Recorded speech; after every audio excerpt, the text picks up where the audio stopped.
Starting a little later than I had thought that I might, but of course, a wizard is never late. He arrives exactly when he intends to. So, let's switch up the music a little bit. See how that goes. A little difficult to kind of find a good musical source that's consistent and has the energy to move. Tonight, the music will be brought to you by etched. You should check them out.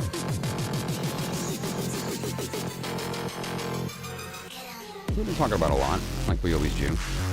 But I figured tonight that we would speak about, since this is the time that we're moving through right now, we just moved into Sagittarius, that we would spend a little bit of time talking about Sagittarius and all the different ways that we can describe this idea.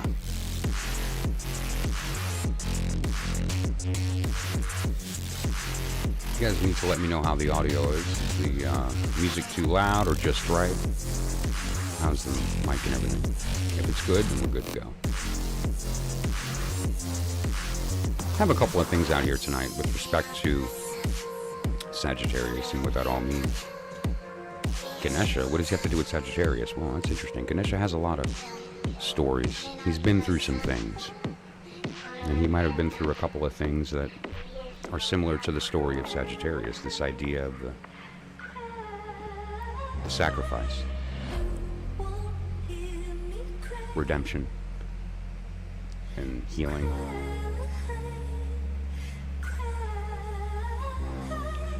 Of course, there's the flame in the belly. All right. We're going to talk about flames and bellies tonight as well. The crucible, the vessel in which the work gets done. And what's happening inside of that vessel, right? What's going on in there? Like, what kind of work are we talking about here? I don't know about that. We can actually have a conversation. Maybe, in fact, that is what's happening, right? Oh boy, we're certainly turning one substance into another. But no, we can have a conversation. But that's funny that you say that.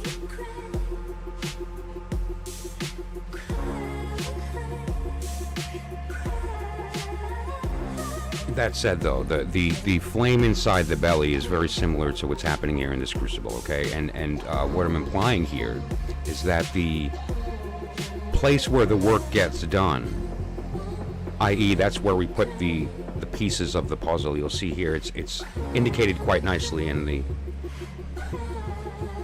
Alchemical Marseille by Robert M. Place. Essentially, the things that are being moved here appear to be mercury and salt. Well, where's the sulfur? Right, well, the sulfur is being provided in the crucible. The crucible itself is the heat, the pressure that gets built up on the inside. And the crucible is the thing going through the change. That's not some kind of weird esoteric statement. I thought it's the stuff you're putting in the crucible that's going through the change. Well, it turns out that perhaps the container is the thing that needs to change. You might need to get rid of some things that are old to make room for the new. It may need to shed itself and use the self that it sheds in order to form the new thing. And that's why we have all kinds of very esoteric things happening. Lions turning white, eagles turning red, rainbows coming out in the form of light, which seems to be two beings coming one being. All kinds of language that's very beautiful, but can be confusing. It can kind of lead you into a place of spiritual stagnation as you get lost in the symbols. It can be difficult to find your way back. And so we're going to take a hard practical approach to these symbols tonight and make sure that we understand what we're talking about. Because it might just be the same thing as eating a taco. It might just be the same thing as cooking something for dinner. It might just be the same thing as falling in love.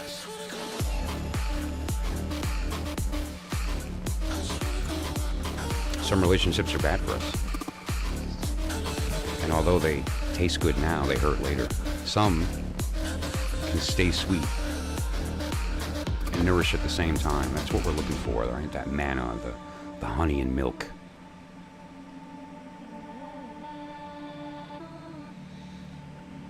Let's find out how we can do that. That's what we're trying to do here. Not just talk about the stuff, but turn it into understanding so that it can be utilized, so that it can create new things. Let's not just assume what some of these symbols mean, and instead we can come to our conclusions through multiple perspectives and hold the information accountable. Make sure that the information earns its place at the table. Not all information is worth exploring. Not all information is worth giving meaning to. Right?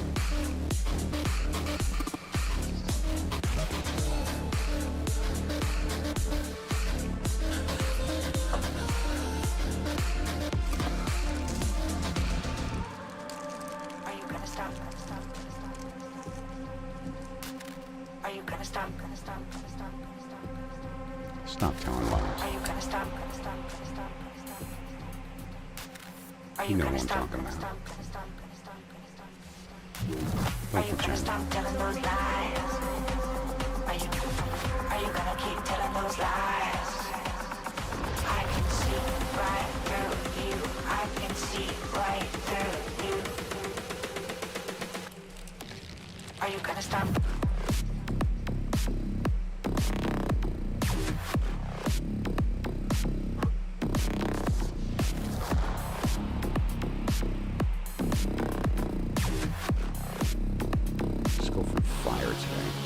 I usually go from cup, but today I'm going to go from fire.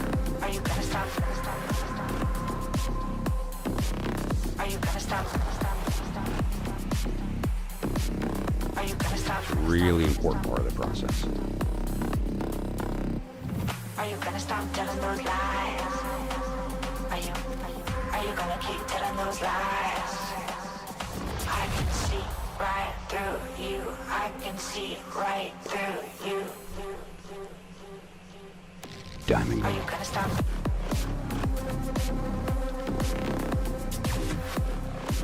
How you doing tonight, love? You feeling shiny? Are you gonna stop?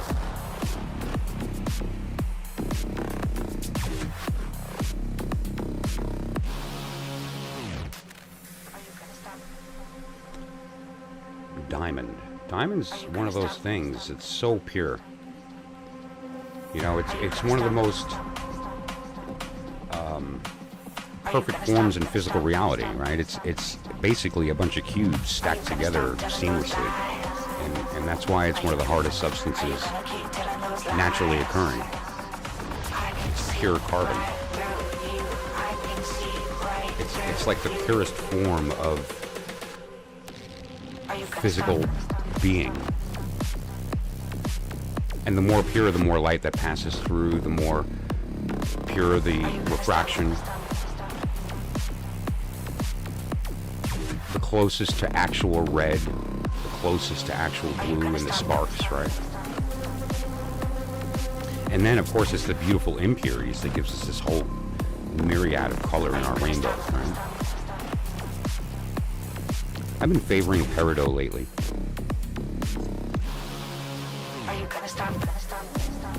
Something about like a nice glowy green color that just...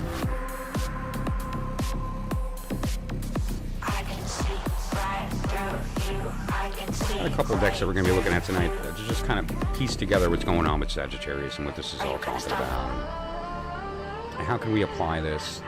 You know, what does it all mean? Mutable fire, cardinal this and fixed that and all these things. We're going to make sense of that today. You know, so that we're not having any kind of strange mix-up. You know, it's these symbols can be all mashed up together, and that's why it's so easily weaponized or so easily misunderstood, because they can use the term in some broad sense when it's actually a very specific term. And some of the machinations that we're talking about are not something that just kind of toss around the meaning, otherwise you lose completely what's trying to be spoken. So we're going to get to the heart of what's going on here. And so I have a couple of decks that I'm bringing out that are related to alchemy, as opposed to, oh my gosh, I haven't seen that name in forever. How's it going? Doing very well. It's good to be back, I'll tell you what.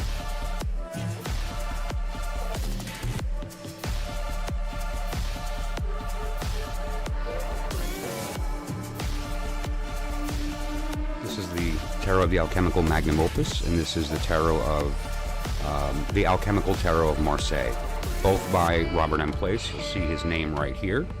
I don't have any affiliation with Mr. Place directly. We've done some work in the past together on a project, but that's it. However, I've been a student of his interpretations of the alchemical truth as it pertains to tarot for a very long time.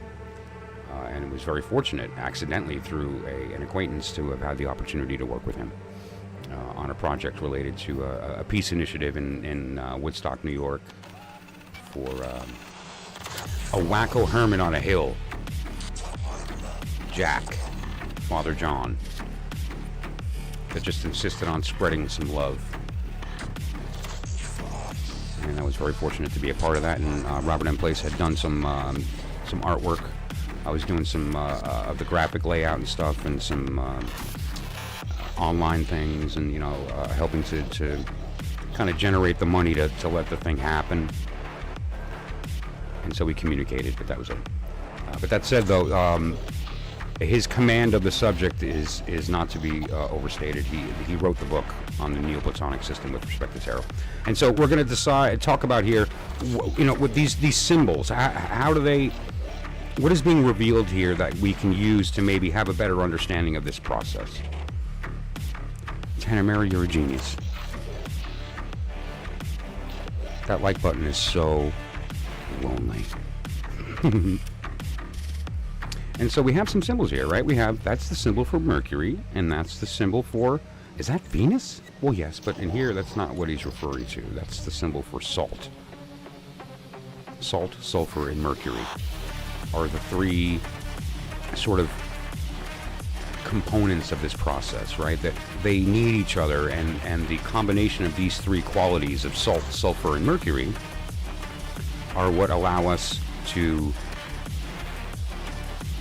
participate in this process, right? To begin the machinations of the alchemical process. It's really just the intermixing of these three qualities of salt, sulfur, and Mercury. Where have we heard these before? Well, we've heard these before, just in a different language. Cardinal, fixed, mutable. Aleph, mem, shin. Air, water, fire. In the Kabbalistic system, we know this as Keter, Chokmah, Binah, which are these three sort of higher level qualities that are above the abyss before you get to the lower 7 planets of the Kabbalistic system. Okay, these three up here are the Aleph, Mem, Shin. And the machinations in between. Here she is. There's the Mercury, the planet Mercury, and then we have this other sort of quality here. And we're going to talk about that and just some other stuff, so stay tuned, because when we get into the Kabbalistic stuff is when it all comes together for how it evolved into the Western system in its current state. So that's right, the Aleph, Mem, Shin of the Kabbalistic system is the same as the cardinal, fixed, mutable of the astrological system, which is the same as the salt, sulfur, Mercury of alchemy. And so if you have a command of one of those subjects, if you have an understanding of one, it gives you access to the others. Okay? If you have a command of none, then we can begin at the beginning.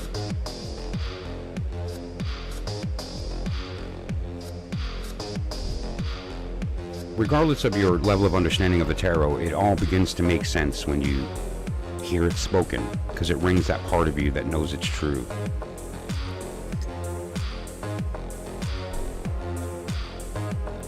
And so we're going to kick around some of these ideas when it comes to the tarot and how to interpret it and how we actually use this to have meaningful change in our lives. It's not about predicting the future or deciding what we should do in our next decision. It can be used for that. It's highly effective, in fact, because its perspective is greater than ours.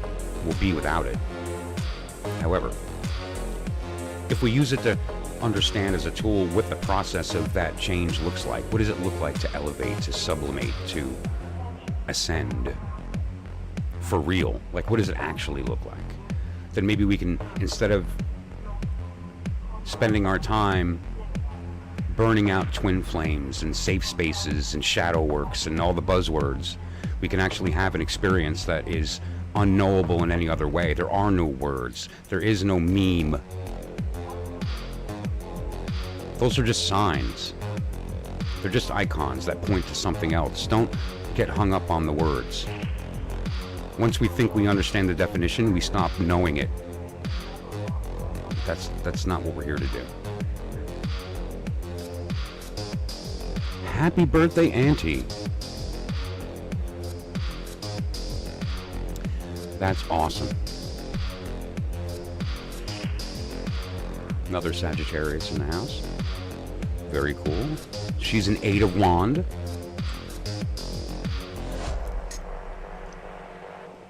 My favorite niece's birthday is today. It just happened at midnight, so I was gonna text her, and then I thought, no, I'll wait until the morning, let her sleep in. Although she might be awake. But that's very cool. Happy birthday. Auntie Shell, that's cool. I don't know if I know anyone. Is she a Michelle or a Shelley? What's her actual name? Is she a Michelle? Because then I know a lot of Michelles, but I don't know if I know any Shelleys. I know Shel Silverstein.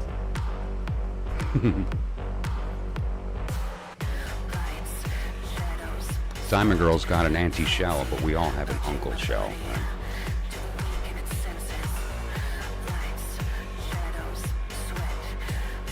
That's so cool.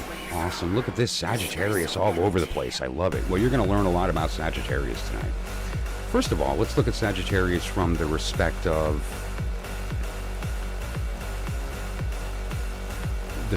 the astrological system that we're all used to. Okay? Let me pop up my arrow. Put that on top. Okay, so Sagittarius. You know what? Let me do us all a favor here and rotate this. I don't know why I haven't done that yet, so pardon me while I kind of get my act together here. Let's put that on the bottom so we can all read it like the way humans do.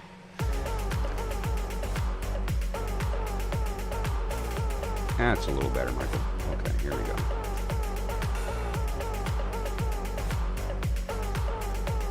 Sagittarius. So when you hear wackos like me talking about, yeah, we just moved out of Scorpio into Sagittarius, or we moved out of, say, fixed water into mutable fire, or we talked about, oh, well, you know, we moved out of that passive energy of Venus into this more cerebral, you know, Mercury. This is what these people are talking about. This is what I'm speaking about. Even if you don't know that that's where those symbols came from, turns out that's where it came from. And so if you'll notice on the dates, November 12th through 22nd is the last phase of Scorpio. And then we move from November 23rd into December 2nd into this phase of Sagittarius. In the tarot, that's represented by the 8 of Wands. And the 8 of Wands, the energy, the idea of what the 8 of Wands represents is Mercury in Sagittarius. Very often in the symbol we'll see, like in the Rider-Waite, and let me pop one up here so that we can kind of have an image in our minds. See. Give me just a moment.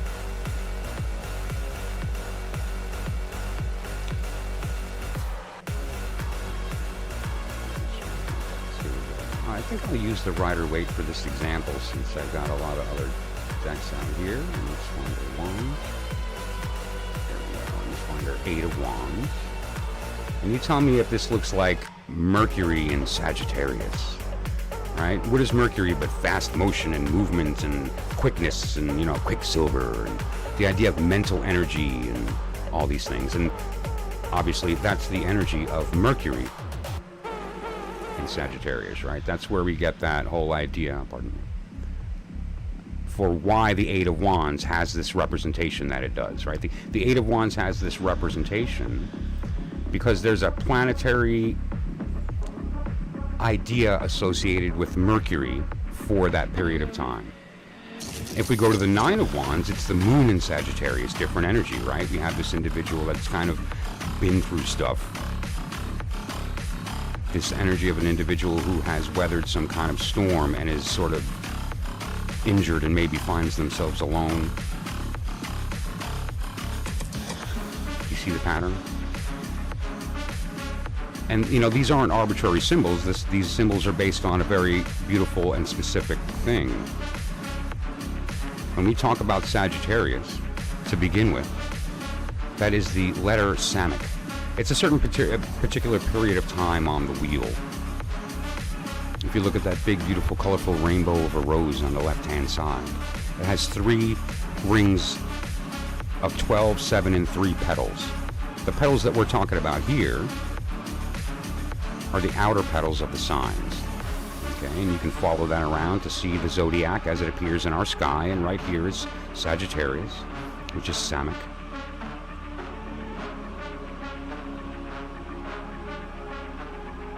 And now, this is the big clincher. This is the big sort of reveal for a lot of people, which I find interesting, and that's where these symbols came from. These symbols have a very specific reason that they have, for instance, Mercury in Sagittarius. Why isn't that Mars? Why isn't that Venus? Is that arbitrary? Well, it turns out it's not. It's the order of the planets descending on the tree. Well, that's fancy math. What is that?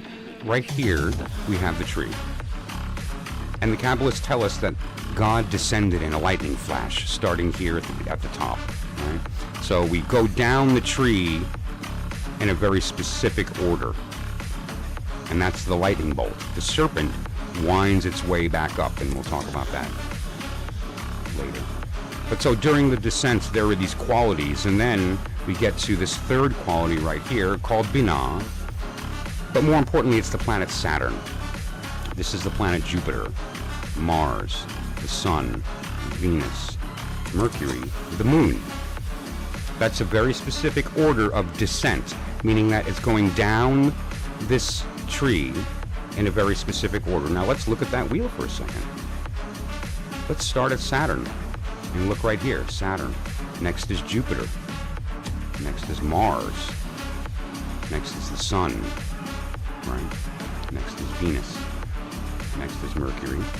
And then finally the Moon. And then it repeats. And so you'll see the astrological significance of each card is determined by the sign and planet, but more appropriately, it's in the order of descending on the Kabbalistic tree of life. So the modern astrological system uses the Kabbalistic tree of life and its order of planets descending to tell the story of the machinations through the wheel of time. And so when we're talking about Sagittarius, what we're talking about is the 8, 9, and 10 of Wands, but more specifically, we're talking about the stage by which we move from Mercury into the Moon and then cross the abyss back up into Saturn at the end of that period in the 10 of Wands. And so right now we're in this stage. The quickening. The period of time where the heat begins to build. The energy has been set in motion. The work has decided to be done and the heat is building.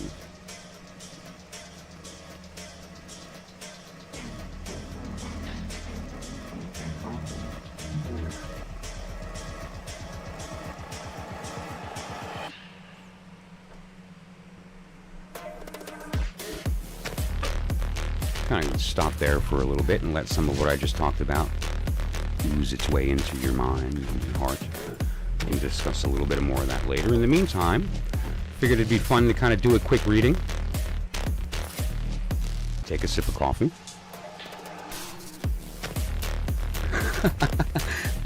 Burn, baby, burn.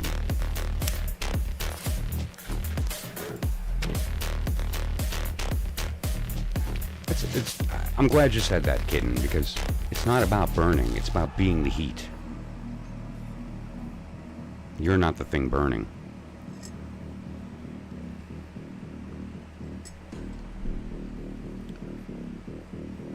Love it. So, let's see. Who wants me to throw a couple of cards for him? I haven't seen a couple people in a long time. A few names in here that really I just feels good to see again.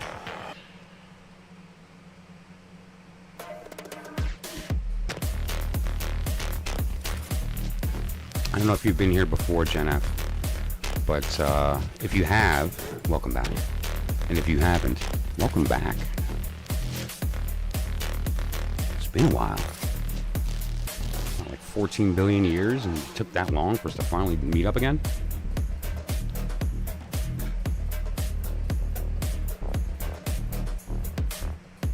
I would love to.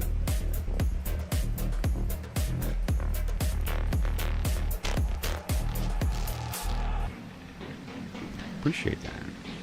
Okay, so I'm going to throw one or two cards for Tanamera, and then Jen, I'll do a reading for you as well, and we'll go a little further. I'll do a nice big one since you're new.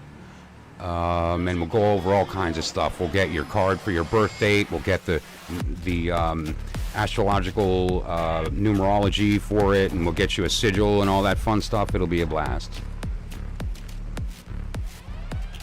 So let's start with Tanamera, and let's get you a quick message here. And the one I'm going to use for you is Radiant Sun, which is basically, it's a combination of all the signs and planets. You'll see them on the bottom there. We have the planet and then the sign, and all 12 signs are represented. All 7 planets are, so every combination is in here, right? It's a great deck. Now the keyword on the bottom I sometimes totally gel with, and sometimes I don't, and so I allow it to influence me, but not 100%, and so we're going to kind of go about it that way. Oh, thank you for popping in, no problem. Okay, so let's see. Были убеждены, такая ситуация невозможна. Это просчет в науке, в практике, в наших делах.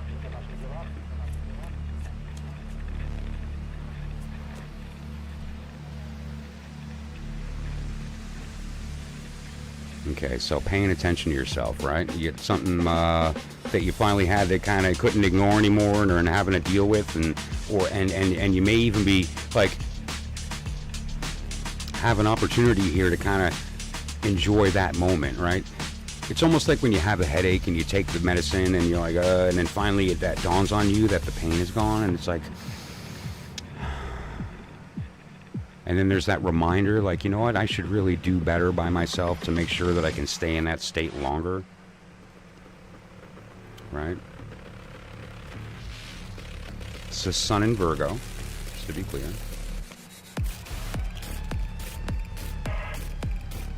And you'll see also there's a very strong implication here of pampering. Meaning that, like, it's okay to allow other people in sometimes too. More appropriately, let me put that another way. It's okay to give yourself permission to deserve what you receive. What's the warning? Careful what you use as medicine. Right? The power of the sun is that it shines light on everything, and so it reveals. The sun is a very revealing nature. Right? And Virgo, we know, is a very sort of abundant in one sense, the wheat, and the such, and the idea of birth, the idea of moving through the birth canal and all this other stuff. But Virgo is also very practical. It requires you to care for it. The wheat won't grow if you don't water it properly. It won't grow if you give it unnourished soil. And so it does kind of require a relationship to take place. And so,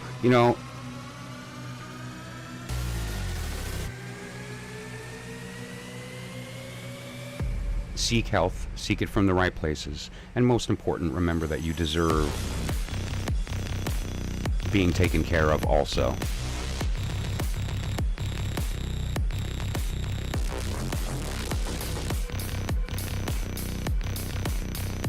The sun is Resh in the Hebrew alphabet. It's the sun card of the tarot. Okay? And Virgo is the hermit. And that is the letter Yud. The Yud. Okay? And I'll go ahead and show the rose so you guys can see that image. Okay? And so what we're talking about here, this is the hermit, Virgo, Yud. Okay? And the sun is right here in Resh.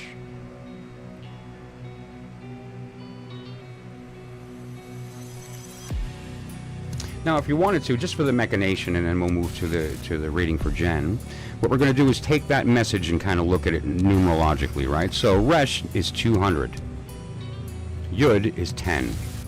So the energy of this card with respect to, and I don't know if that's the appropriate language, the quality of this relationship here as an idea can be summed up numerologically as the number 210. Okay, so let's go ahead and take a look at what that means.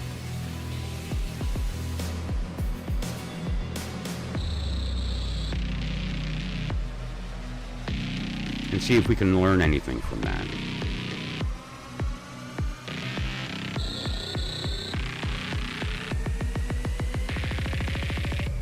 That's interesting. This is very interesting with respect to a sort of antithesis. To delight in, to cut down or cut off. Another way of saying that would be to sort of prune, right? To prune. To conceive, to become pregnant. Or, to have posterity.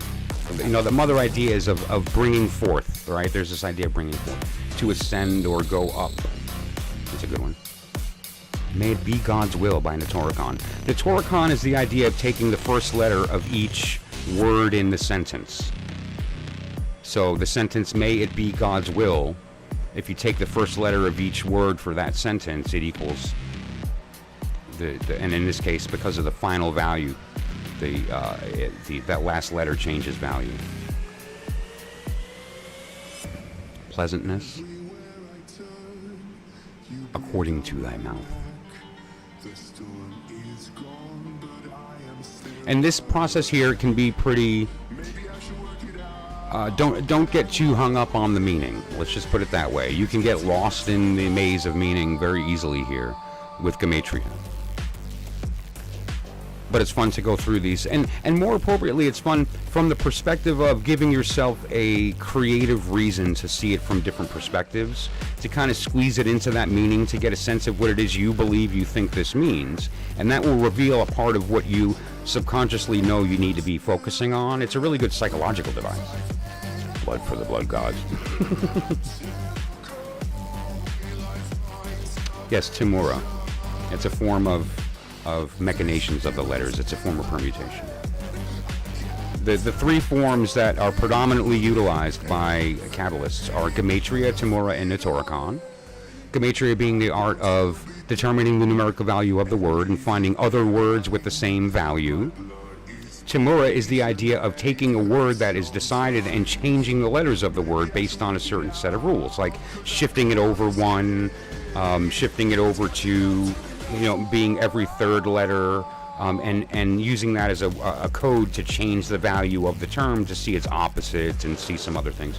It's very similar to the way you use the nuclear trigrams in I Ching, which I've spoken about and will address here as well. And the third is Netoricon.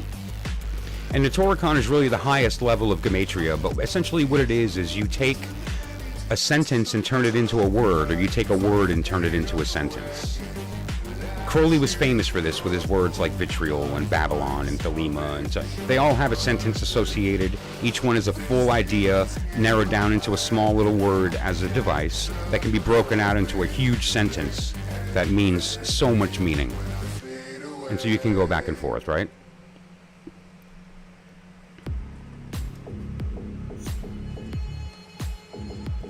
So,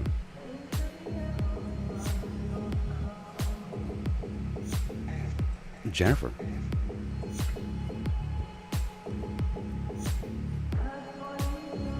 You're up.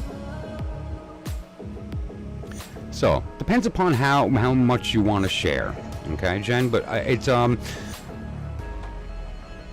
for instance, your decan or decanates. This is something that we determine by looking at the time of your birth, i.e. the month and day, and that will give us the small card for your birthday. Okay, so let's start there. Don't need the year. And if you don't want to share your birthday, what I'll do is leave this up, and you can just tell me what small card. That narrows it down to a 10-day period, but still nonetheless. So, either a birthday, or you can tell me what small card is associated, and we can go from there.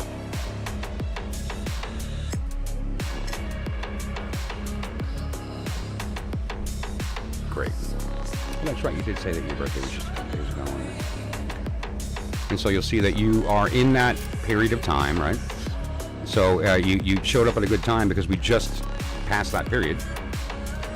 You're just inside of Sagittarius. Now, to have a full chart, I would need to run your whole chart, and I'm not going to do that now live because it takes some time, but if you'd like to, we can do that at another time where we find your rising, your moon, and all your other planets, and we can get more specific into that. But for now, let's go ahead and pull out all the cards relevant to you. So the first one that we're going to pull out is Sagittarius. Absolutely. You are absolutely next, and I can't wait. Okay, that's the first one. Second one is going to be Eight of Wands, right? So let's find the Eight of Wands. And then there's going to be a third card associated with that as well. Okay, and that is going to be the Court card of that period of time, because that matters also.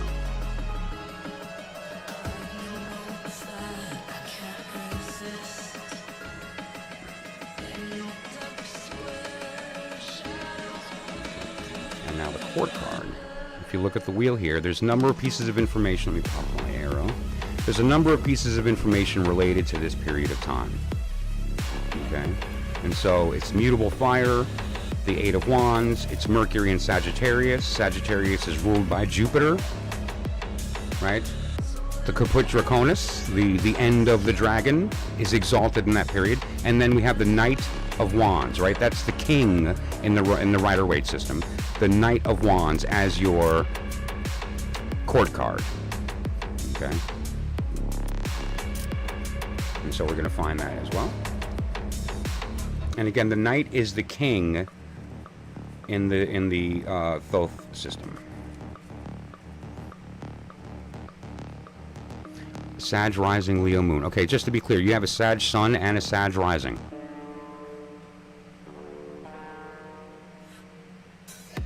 Okay, good. I was gonna say, yeah, that's a lot of freaking fire. No, but okay. Okay, Taurus rising, Leo moon. Cool. That does help. That'll help me kind of as we go through here to discuss that, right? So these three cards are your sun sign, right? Not your moon, not your anything else. We're just talking about this particular period of time. And this is also somewhat interestingly relevant to everybody else with respect to the energies of the environment that we're in right now, right? Because we just entered Sagittarius, and we just entered the Eight of Wands period of time. And again, there's this high energy kind of idea, right? You have this energy, this thing from the middle bursting out into 8 directions.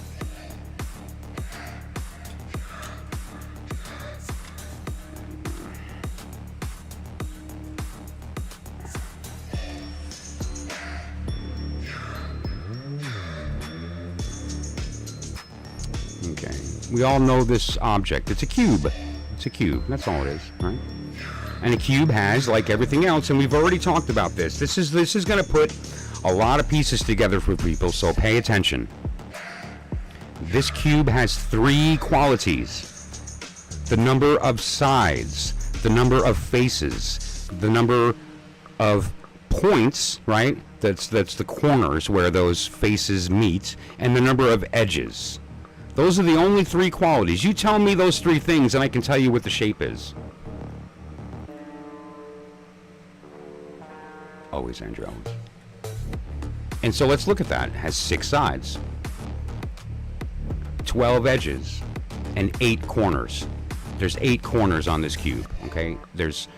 And now if you consider that, and we're looking at this image, we can now look at this image as sort of like a cube, and we'll put it in the center there, and that cube is extending out rays from each one of those corners.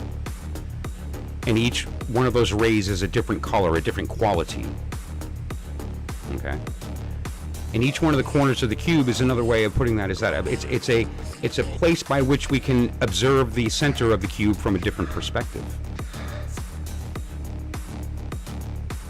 Very beautiful. And the I Ching goes even a step further and defines each one of those points as one of the trigrams.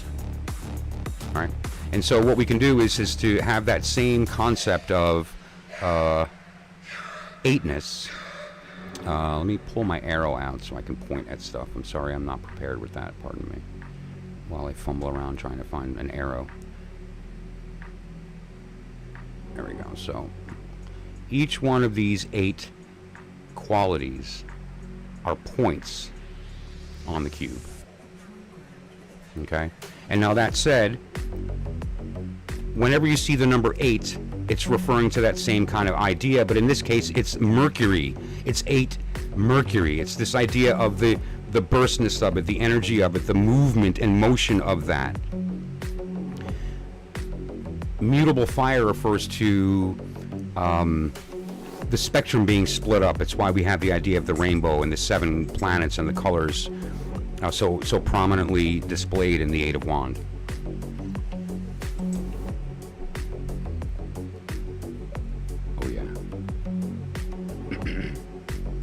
Yes, that's correct. Yeah, your ascendant is your rising sign. Yes. And so, and we have the Knight of Wands, which the court cards are very, very powerful symbols, and but they're simple symbols. The Knight, fire. The Queen, water. The Prince, air. The Princess, earth. Another way of saying that is the Knight, Yud. The Yud of fire. Hey, water, vow, air, and Hay, the final, as earth. The name Yahovah, the fourfold name, gives us these signs. And so what this is saying is the Knight is fire, and the wand is fire. He's the fiery part of fire. Any Enochians in the room, or anyone that follow the John Dee system of Enochian, will recognize that that symbol is the fiery part of fire, and is the M in Bitom.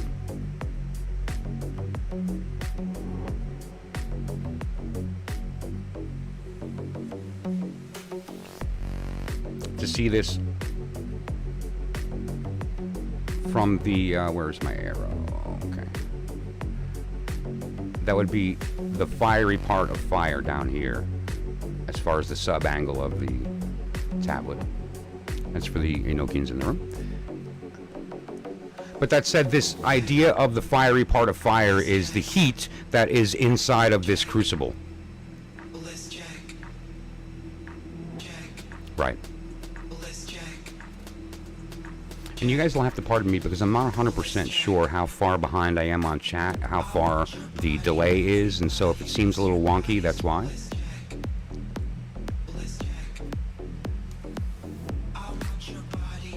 But what this means is more importantly, it's not like, ooh, I'm fire. But what you are is the catalyst for change, right? Who are the Sagittarians? We're the poets. What does that mean? It means we can take a mundane object and make it emotional by put heat on it, shed light on things, give color to things. And by doing so, we show its meaning from different perspectives, and so it allows people to have an emotional response, an intellectual response, a physical response. And so we read it as beauty or poetry or creativity and art. So we are the poets and the musicians, but we're also the sages, because what we do is we create spiritual meaning out of mundane ideas that people just ignore and don't realize are a major part of what creates our being and how we recognize the universe. Somebody has to be add the spice to life.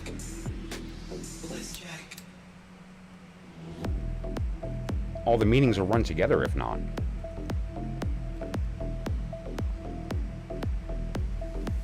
Let's see if there's anything in particular that we can combine with that to kind of give you an idea over the next month of like, what are some of the machinations you should look out for?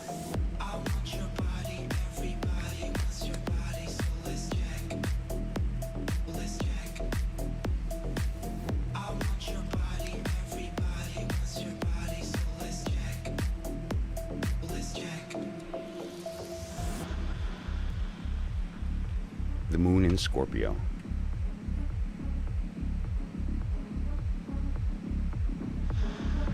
Whenever we see the moon, we think of Yesod. It's the first step above it's the first step of the spiritual process. It's the first thing to be crossed as we move into a sort of like a higher level thinking, a higher level of perception and understanding of our environment, right? And interestingly, Scorpio is the period of time that we just moved through, out of, right?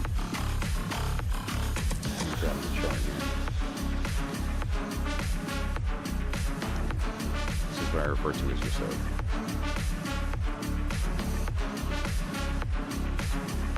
And Scorpio is death, and which is a very, very major part of the process of Sagittarius, right? The death card is where is the catalyst for the heat. Anyone who's ever done any farming and done a compost knows that compost gets hot. Why? It's all of the processes that are going on in there that create that heat. It's the dying of the old and the consumption of that to the new, and then they die, and that creates heat, which nourishes that for the coming crops. It's not a figurative thing, it's the literal process of putrefaction, which moves to the process of distillation. The good stuff rises and the bad stuff is left behind. We've all done that project, right? In chemistry or in science, where we took the dirty water and we let it boil off, but the stuff got left behind, and just the water is what condenses into the new container, and so what's in here is distilled form of that, and the salts are left behind and so forth.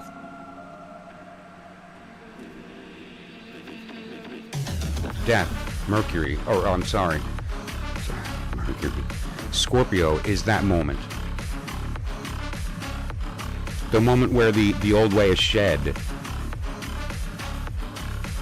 And there's this sort of, it's interesting why we talk about it as a water sign, Scorpio being a water sign, because it is a wet process, isn't it?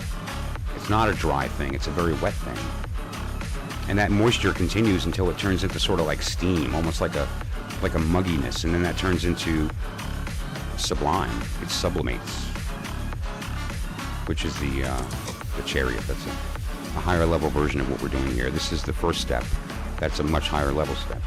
They're equivalent. The step we're talking about here is right here, and Sagittarius is right there. It's this path between the sun and moon. Okay? You'll notice that symbol integrated very interestingly in a couple of different ways in some places, right? It looks like the symbol for Mercury, but it isn't. That's the symbol for the moon and the sun. And some other interesting ideas there, like with the idea of the salt. Not Venus, but salt. As the product that's inside the crucible, the thing to be fixed, the thing that's actually changing, the cup turning into something else, right? And so there's opportunity over this month period for you to facilitate that process. That's why she's lying down looking up. You have the sun and moon in combination coming ready for the next stage, which is those two swapping, so the red lion becomes white, the white eagle turns red. They unify into this burst of color up, which is represented here very specifically. This is what it looks like if you were to see this process. This is what it looks like from the top. Just getting a better look of that. Not so clear, but I can pop up an image of that that's a little more clear for people to see that rainbow. It is so beautiful. Let me get that up here for you. We're still, here we go. Heart.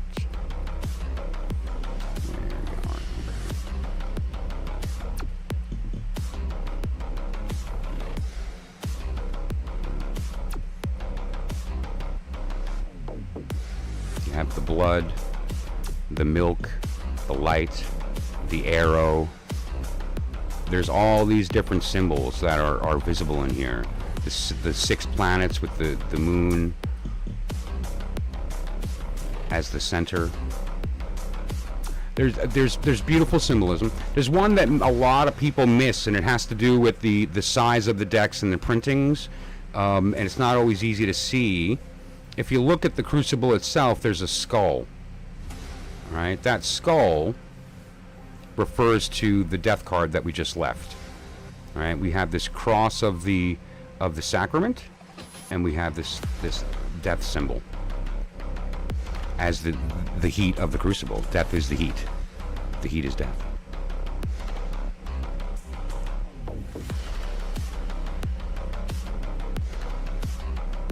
So you're going to have an opportunity here to basically give into that process, right? And we're not talking about jumping into fire. We're not talking about, the physical act on our bodies. This is a spiritual flame. This is a fire in our bellies.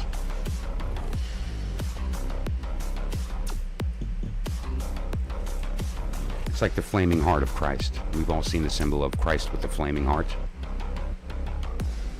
This is the light that emerges from that.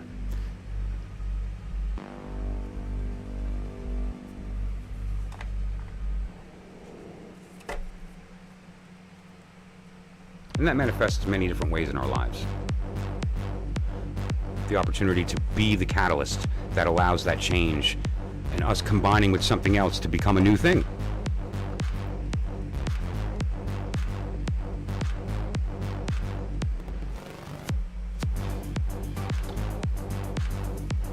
Think of death as, I'm going to give Lon Milo Duquette the credit for this. Think of death as mowing the lawn. Yes, the grass is done, right? It's cut off and is no longer, but the lawn is still there and continues to grow. You haven't gone anywhere. Just a piece of you that outlived its usefulness is gone. It's been pruned off. And you can take that cut up leaves and put it all together in a pile and use that as the soil for the next tree. And that's how life works. That is the empirical truth. I'm going to put these in the order of the tarot: fire, water, air, earth, spirit. So I'm just going to pause for a second, Jen, and ask, do you have any questions or any feedback or as far as how that hit you, what your thoughts were on some of those symbols? Does anything make no sense at all, or what is, as far as the alchemical process in respect to Sagittarius? I love Ganesha. I dedicated the song "Looking Out My Back Door" by Credence to him. That's so great. I wish I could play that on here without being muted by the bots, but yeah.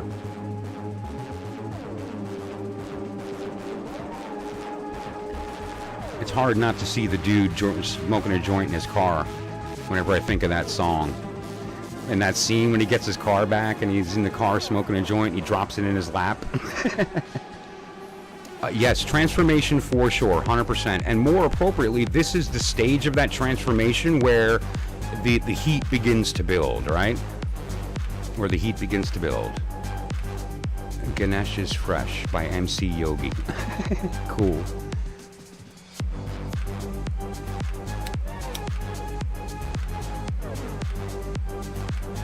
So, yes. Yeah. And there's so much to the subject that we approach it from every way that we can here. So I'll be speaking about Sagittarius throughout the month many different ways. I'm also going to be speaking about Aries and Leo because they're the other fire signs. Right? And so this is the mutable of the fires, where we, for instance, have Leo the fixed or Aries the cardinal. And what does that mean? Leo is so exciting. I can't wait to talk about Leo. And we're going to in a little bit here, as soon as I get to Andrea with Aries, we're going to have a lot of fun with that.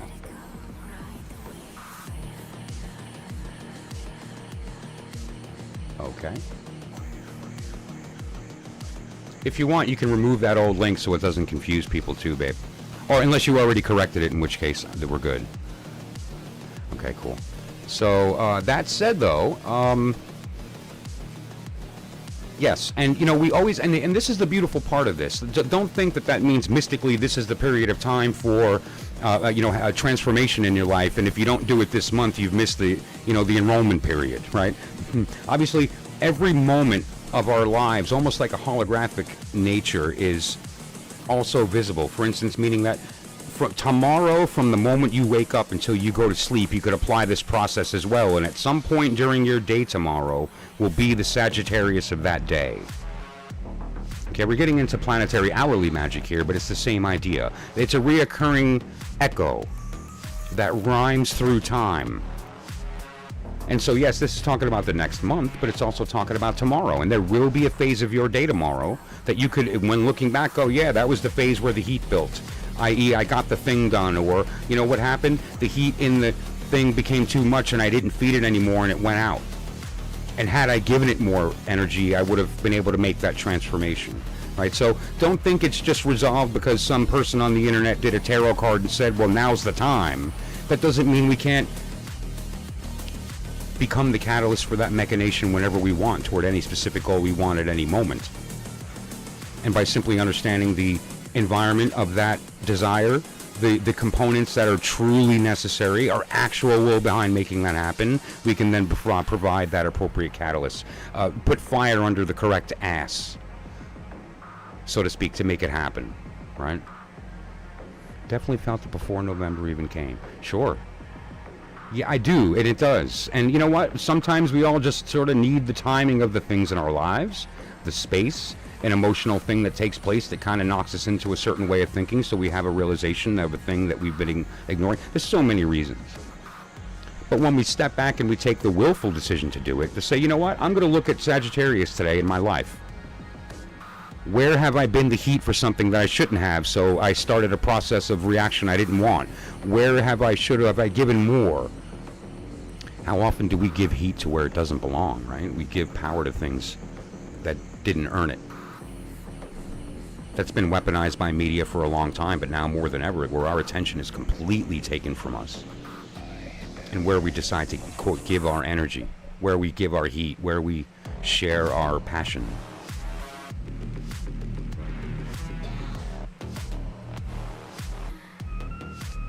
And so we always have an obligation to ourselves to be aware and participate in that actively, because if we don't, it's done for us. And then we're just becoming a puppet for someone else's will.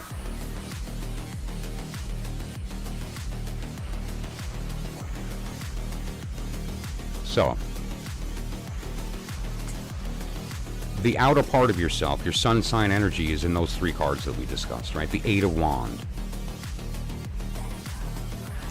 And we can always do additional further stuff. And if you want, you can email me or send me a private on Discord with your information, and I'll give you a full chart, and we'll have fun. And I just want to be clear.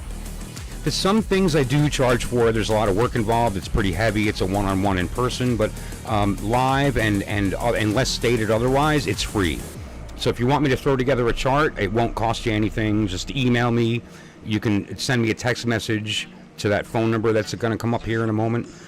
Go to the Discord and private me, so you're not putting yourself out there and in any kind of way you're not comfortable with, if you don't want to put a birthday or whatever the case, But that said, and we can do a chart and look at that and go through some things. Okay, I'm happy to do it. Andrea, Aries, April 18th, 79. Okay, so you're a little younger than me. I'm turning 50. December 16th. Big 5-0, baby. Whew. So, you're still young. But you're still Gen X, which means you're fucking awesome. We rock. We know we do. We don't have haters, they're just jealous.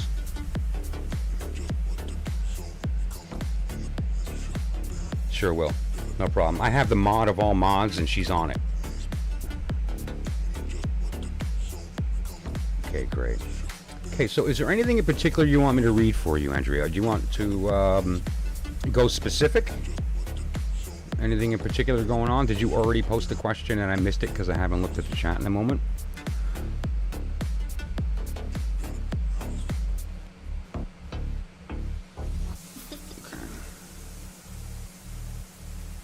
Yeah, and also Tenemera as well. There was a thing about rising signs in there and stuff, and so it may behoove me to clarify that for people too. Yeah, and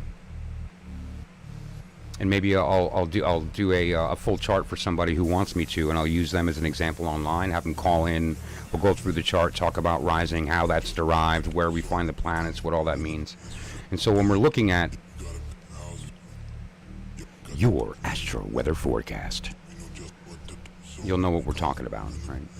What is all these symbols? What are houses, trine, signs, squares, and ascendants, descendants? Did he say something about a dragon's butt? So what does all that mean, right?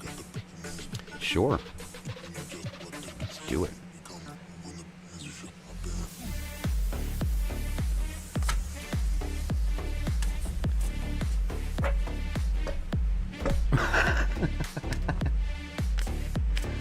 Oh my gosh.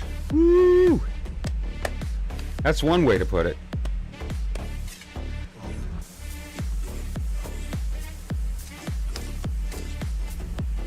Yeah, you may see that term in astrology or in old tracts and treatises, the caput draconis. Caput meaning the end. I don't know if you ever heard the term caput. That was big back in the 70s and 80s. I grew up in an Italian family, and so, you know, that terminology got thrown around. Kaput meant none, nothing, end. You know, that thing's kaput, it's over. You know, oh, the engine went kaput. It meant, you know, like the engine stopped. And so the caput draconis is the end of the dragon, and that's a specific sort of astrological significance with respect to the angle of rotation and some other things.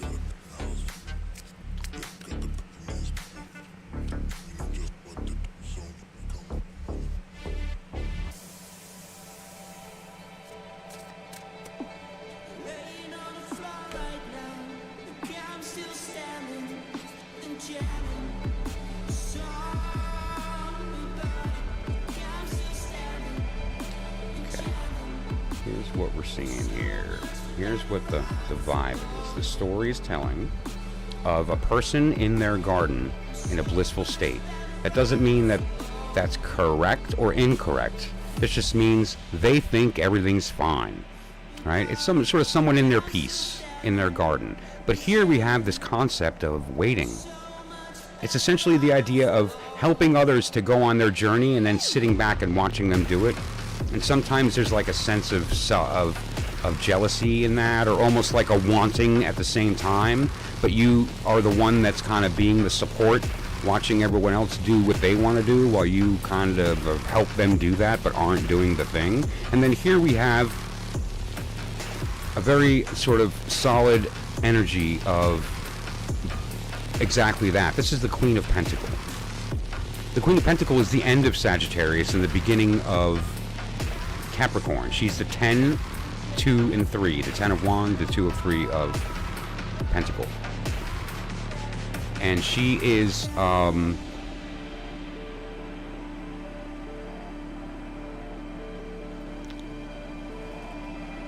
solid and steady so that others can move, right? She's the anchor by which the other things move around. So she's the catalyst for motion while being static.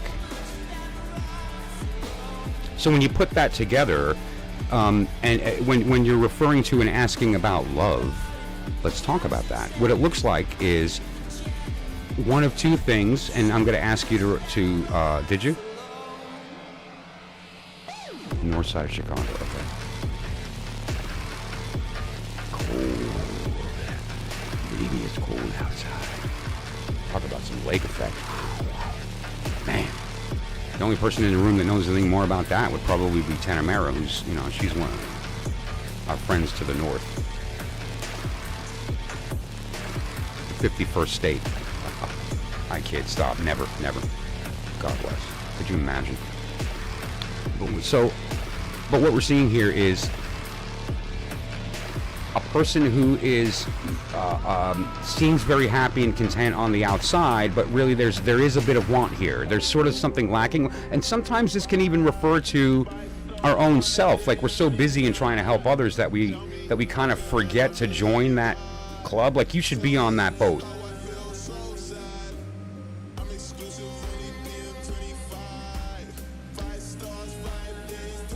So looking at this as a sentence, it's like you have to kind of, you don't just have to watch, you can join the party. Meaning that there's some kind of relationship or some kind of quality in a relationship that you're looking to explore, that you've thus far been satisfied watching other people, but you know, might be okay for you to consider that. Like, don't just get lost in your garden and think that's all there is. It's very easy to do that. Like, oh, this is fine. I like my situation, and there's no reason to change it. Everything's fine. And so, and here she is. Oh no, I have my thing, and I'm happy with the thing I have, and that's. But she's just looking out at this, at you know, other people go on their adventure, you know.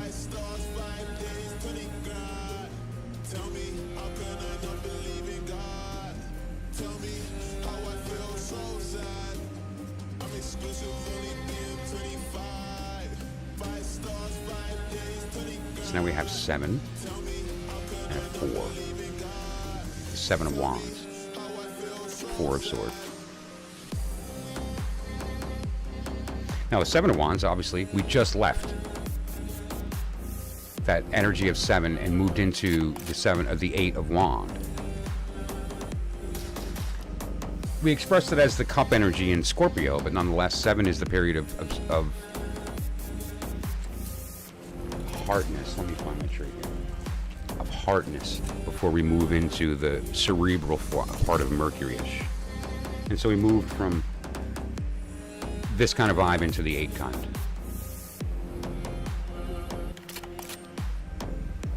Seven of Wand is very different, though. 7 of Wand is a different sign. Let me just put this up to illustrate to everybody that you know where I'm coming from in my language here. Okay. And I don't know, I'm just going to rotate that.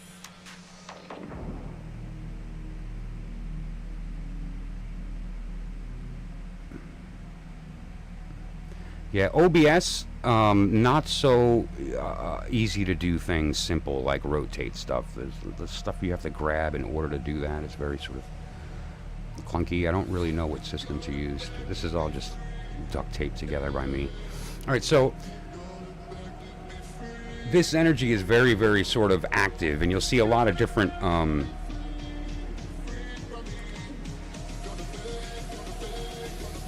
versions of these symbols, and it behooves us to take a look at them all.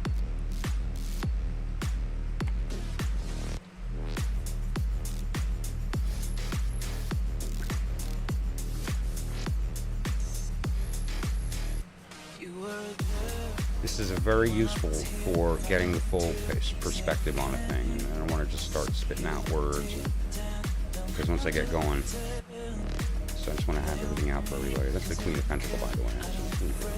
It's beautiful. It's the Capricorn energy in the vibe. I love Frida Harris's interpretation of these symbols. She really just understood from a very specific perspective. It's not so easy to illustrate.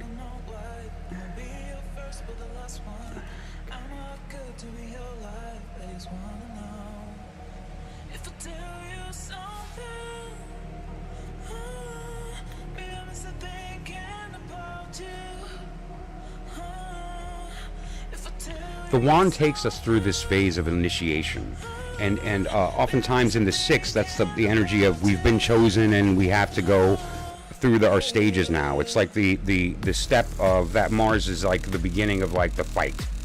The 7 is that spot where you're in the middle and everything's kind of against you. There's this wall that you have to overcome, and you've been chosen and the battle's happening. And so the 7 of Wands is that period of time where this is the moment where you either succeed or fail, the moment where the testing is happening. And of course, what are these 7 qualities? Well, they're the 6 faces of the cube with us in the middle, and each one of them is a different sort of part of ourselves that we have to overcome. Another way of putting that is that each stage of these 7 planets is a different initiation that we go through. And this is referring to that first stage of that initiation.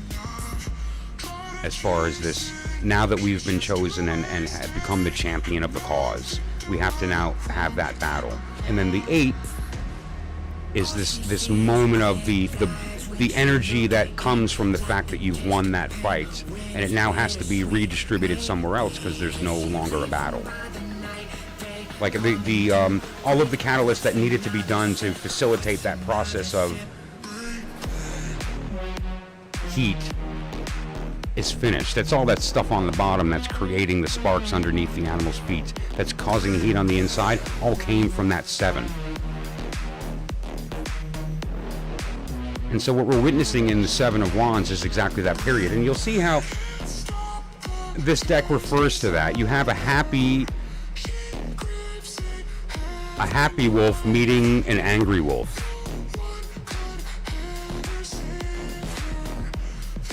And there's a very powerful lesson there. And what is that lesson? There's a good wolf and a bad wolf fighting for your soul. Careful which you feed.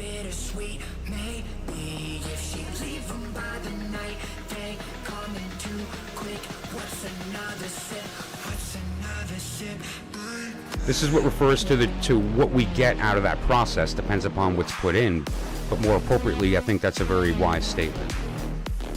The good wolf and the bad wolf fighting for your soul, and the one you feed is the one that will be stronger. And so while you're in this phase of the 7, prior to that 8, is going to determine the quality of that heat. It's going to determine why and what is coming from that, right? Yeah, we're all dealing with Leos in some respect in our lives, as well as the Leo of ourselves. But that's okay, because the Leo is actually asking to be tamed.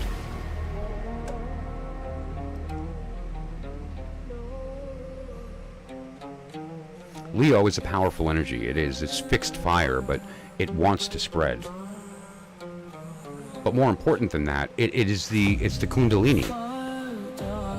Leo is the letter Tet, which is the serpent. And what the serpent refers to in this whole magic is the idea of reascending the tree. It comes down in a lightning flash, but we go back up as a serpent. Okay, and that's why you'll hear in sexual alchemy, and you'll hear in tantric and these other things as far as that Kundalini energy in the form of a coiling serpent. That's another interpretation of the Kabbalistic idea of ascending the tree. Then we have the 4 of Swords. Okay? The 4 of Swords is oftentimes called introspection. Right? The wisdom of the past. People say it's time to rest, it's time to whatever. These are all somewhat true, but more appropriately in this case, what this is the recognition of when it's time to put down the sword, when it's time to stop fighting by being the one that no longer insists on being heard and instead puts yourself in a state of listening. The sword is only necessitated when you're not understanding and feel like you need to speak. When the necessity to speak is no longer there because you understand that you're already being heard by listening, then there's no need to speak.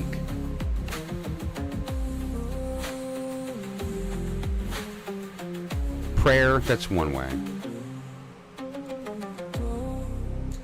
What it really is becoming empty so that you can hear the bell ring, right? It's the empty cup that rings like a bell. So it's when you're empty that you can hear the truth, untainted.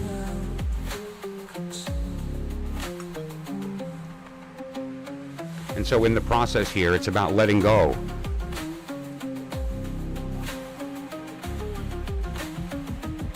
And what I mean by that is this whatever, I'm not saying that you're being held back, but there seems to be potentially opportunities in your life where you are giving more than you receive, and there's some sense of that, right?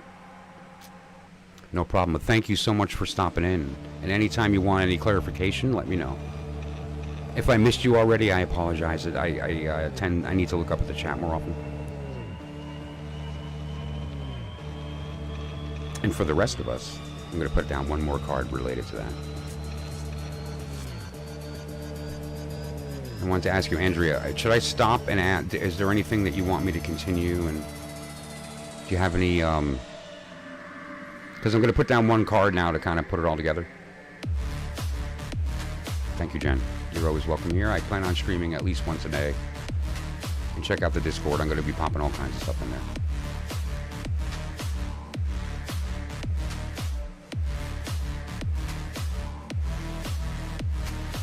I don't know how far behind I am on the chat. I'm not sure. But let's, I'm going to pull one more card in this little run here for Andrea, and we'll go from there.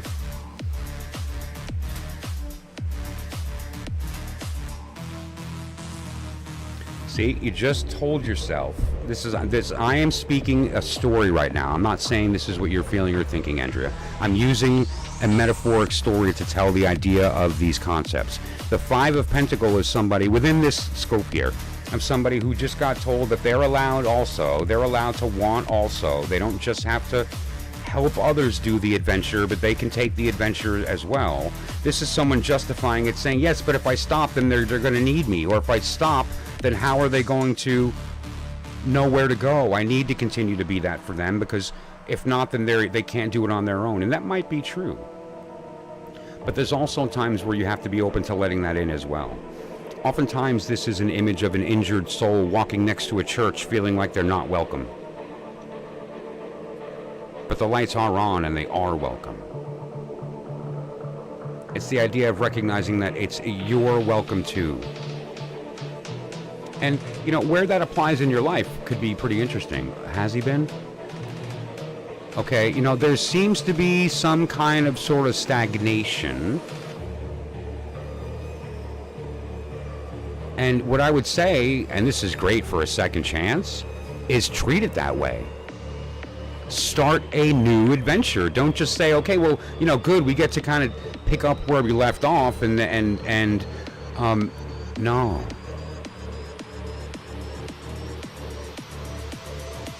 Don't just be the provider of the rock of what you knew worked, or try to, or expect that from them. But you know, they've arrived. It's your turn to get in that boat too. This gives us the opportunity to decide this time around which one we feed. You are not limited by the past in that circumstance, and you can even sort of have that emotional conversation with them and say, hey, we have this beautiful opportunity to renew who we are to each other, to renew the adventure in our life, to renew what we take for granted in each other and what our expectations are, and let's do that the right way. And here is exactly that, giving yourself permission to enter that instead of thinking that you only have to see it from the outside. You don't. It's awesome.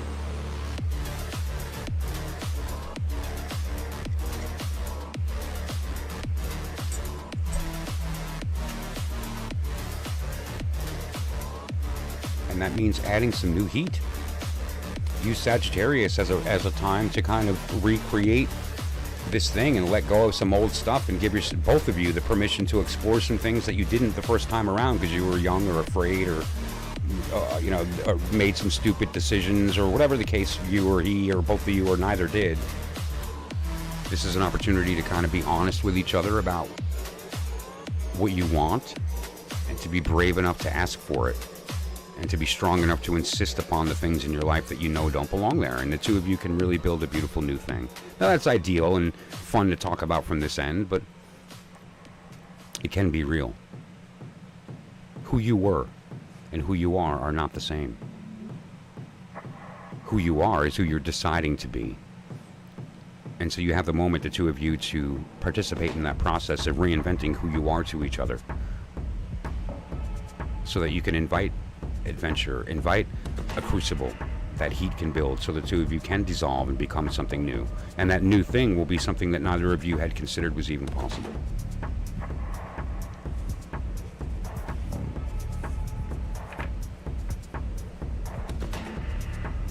And, you know, sometimes when people are being distant, it's especially with men, it's because we're insecure about a thing that we haven't figured out yet, and we don't know how to communicate it because, you know, either fear of looking weak because we don't understand, or fear of maybe not having control of a thing, and so we're just going to kind of watch how it plays out. But don't realize that we're not actually addressing it, or it's just his communication style.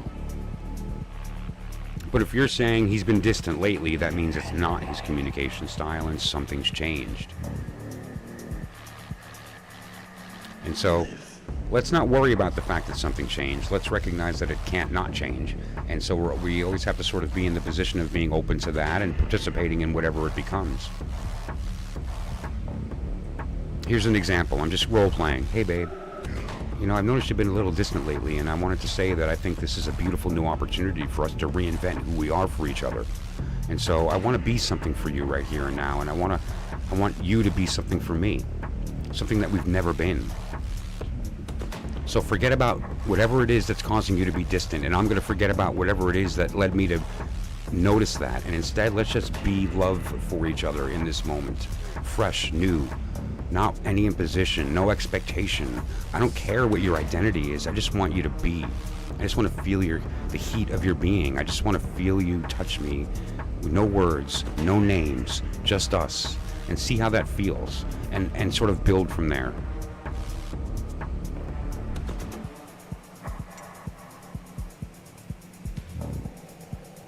You might actually get a couple of minutes before you start snapping back into yourselves and wanting to look good and pretending and all that.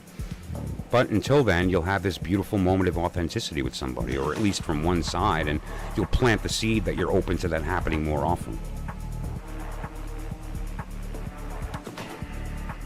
I don't know if that made sense, but, you know. Right.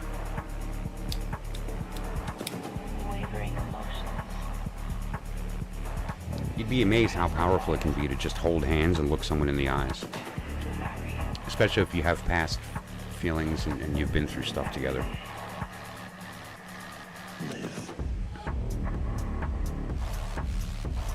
It could also be the catalyst for a very powerful emotional experience with somebody. Physically, that you normally have a normal relationship with, and you might take certain experiences with each other for granted. And you can kind of feel a new thing. I work with a lot of couples with respect to sexual alchemy. And, you know, when I have a couple that's mature enough to have the conversation and discuss the realities of what are happening emotionally during their sexuality, it can be very powerful to have a new experience with somebody you've known for decades.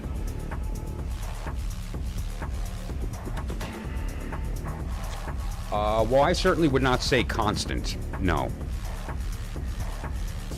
Yeah, you don't want to do that, but certainly you don't want to do that either. I mean, you know, all that means is that there's never a place of safety. If you're feeling like you need to speak to your partner, that means that there's something that you feel is lacking, or that there's something missing, or there's a lack of safety. And if that's the case, you know, do your best to address it. But if it's a constant state where you feel like you have to communicate, that means that there's no understanding that's happened. That you constantly feel the need to communicate rather than the necessity to communicate being gone, because understanding exists and there's no need to try to express it. Just be it together.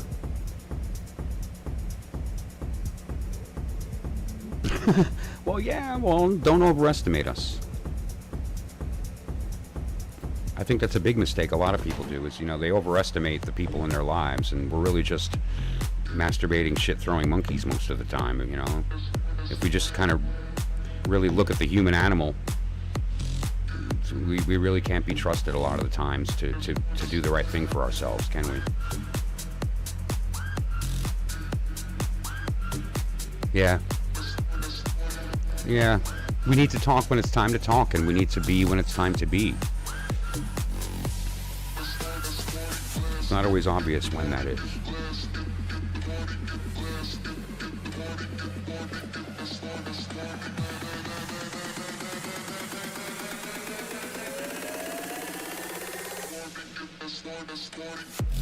And, you know, it's am I crazy, Andrea, or did we have a similar enough conversation a couple of years ago, and I recommended, if it's possible, the two of us can get on a conversation together, or the three of us, rather, not the two, but the three of us. And I know you had expressed then that you weren't sure if you would be open to that, or if you might be able to, but I really feel like if I, as a center middle person, was able to sort of be a catalyst to a conversation with you two, not as like a therapist, not at all, but just as a point in the middle to put the permission to have a certain conversation into perspective, it can lead to a very interesting place that can help the relationship transform past a certain point. I just want to kind of put that out there. I recall that too. It's strange. It's been like 3 years, but I remember that. I know you were on the channel a lot, and you were a part of the community and an important part. But I mean, personally, individually, I don't know why I kind of remember talking about that a little bit.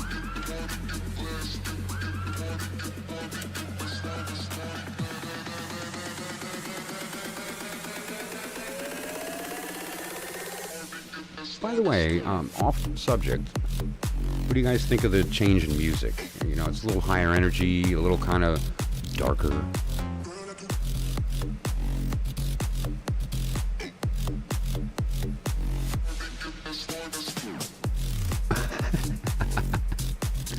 That's funny, T. That's very telling about your perspective on that, right? I mean, it's clear that Tanamera holds the perspective that men don't talk, which is sort of true, right? You know, the whole men are Mars, women are from Venus thing. Like, you know, we're happy to just sort of pretend everything's okay and whatever. But you know, if they're constantly wanting to talk about feelings, they might have a certain proclivity. I don't know about gay, but yeah, they certainly are open in their feminine side. I know plenty of gay men that don't want to talk; they just want to fuck. Right? So they couldn't care about feelings, man. Although I know a lot of queens that outwardly pretend that that's the case, but inside really just want to talk. So, but really, I don't think it has anything to do with sexuality as much as sexuality has a little bit to do with our character, right? So it's sort of somewhere in between. And so your initial response, I think, is very apt and has a place, but when you get sort of deeper into the nuances of what gives us the motivation to want to explore how we feel or not, to care about that or not, to pleasure our physical side or our emotional side, you know, sort of depends on the individual, and how we decide to express that outside is a little bit different. But you know, but yeah. Well, that's true. What was the book back years ago? You know, like Avoid Mr. Fix-It, right? Like everyone gets involved with a guy that they think he's not bad, but you know, he's got some issues, but I can fix him. No, you can't. You can't fix him.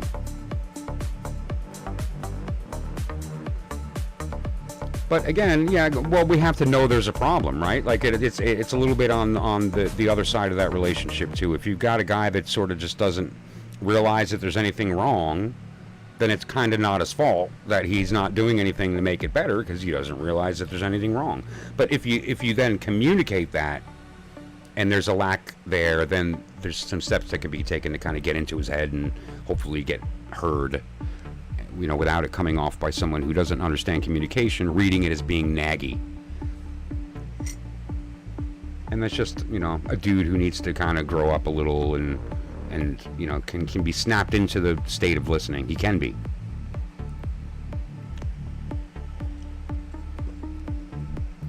Oftentimes with men, we're just automatically in a state of defense, and so you have to make sure you don't put him in a state of defending an opinion. And it requires a little bit of nuance in language so that they don't feel like they need to defend, but rather they can just be open about what they're experiencing in the moment, even if it's practical, you know. So, yeah, we can be. That's right. And it's the goal of the relationship to swap that, right? To turn his activeness into passiveness and be received by his woman. For the woman who's typically on the receiving end to be the one that's giving that energy. And then to be received by her man, which is very sort of not so intuitive.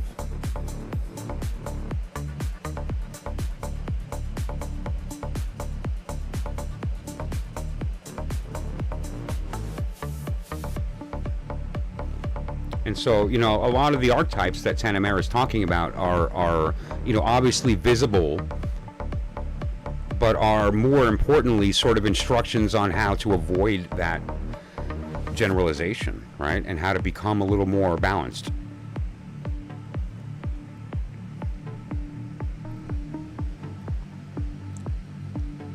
So, but ultimately, let's just talk everyday life now, Andrea.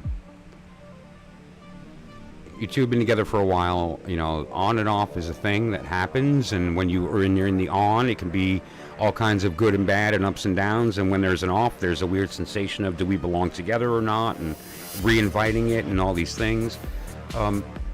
There has to be a recognition of in yourself and in the other people around you that we're all just making it up as we go. Who we are, what we feel, it changes. And sometimes that change wants to come, but we don't allow it, and so we hold on to old habits, and that'll complicate. What we all need to do is just have a place where we're safe enough to feel we can speak honestly and feel we can be authentic about what we want and expect without fear. And that's not always easy, and sometimes needs a little bit of a catalyst to get that going, or permission, but that's all that's happening here. For whatever reason, he's feeling that he's not really wanting to communicate a thing, and so it's not him necessarily being distant. He's experiencing something that's causing that in his life. That's just a fact. Now, what's causing it, we can get to, but it's much more complex than people think, and it's usually not at all what we're thinking, right? We all tell stories about that and try to include ourselves in that, and that can be difficult to navigate. You know?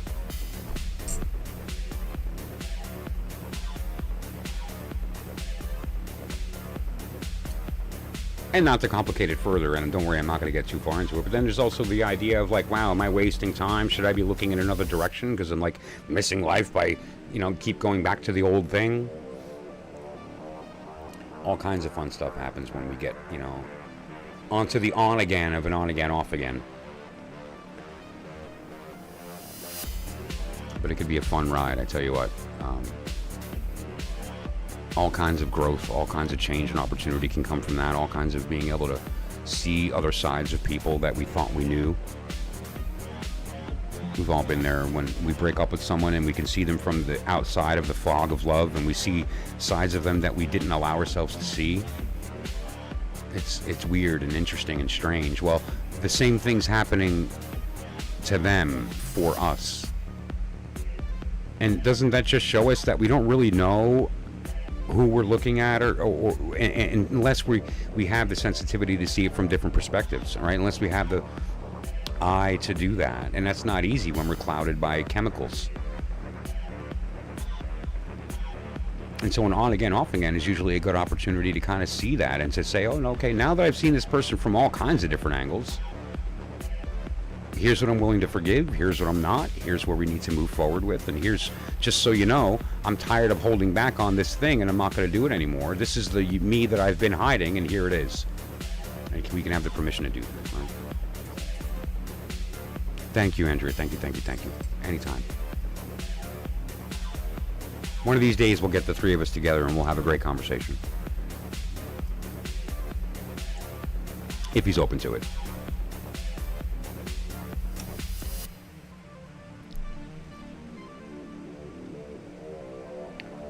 Yeah, that's just it. And you know, we also tend to misinterpret the value of the relationship. And I'm not trying to put some kind of currency on it. I'm meaning that people come into our lives and, you know, they kind of are there for a reason, right? Like there's a certain thing that we need to be doing for them, or them for us, or whatever the case. And people can outlive that relationship and will assign other things to it. How many times have we, you know, wound up falling in love with our best friend and we shouldn't have gone there? Or how many times did we not fall in love because we thought they were just our best friend?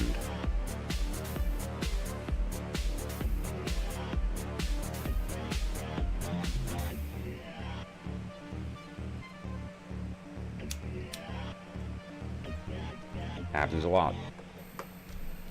If you couldn't dance, what would you do? Thank you. Suicide?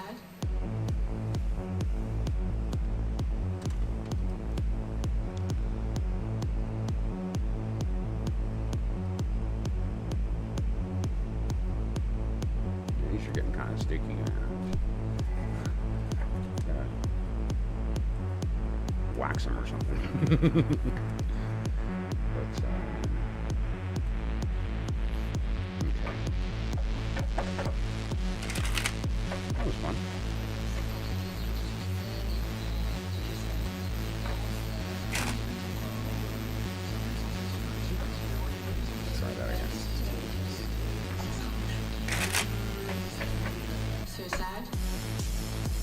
going to be reading from Crowley tonight with respect to the Sagittarius to get a perspective, the thelemic perspective.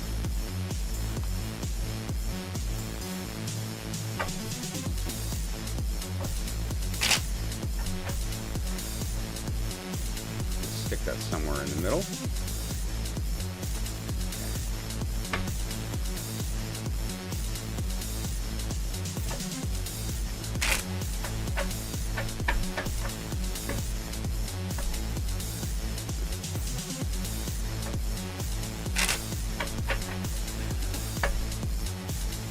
Okay.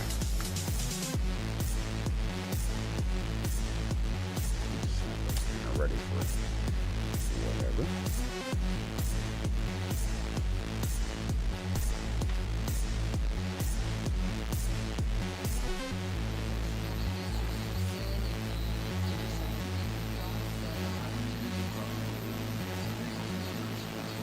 There's so many different vocabularies.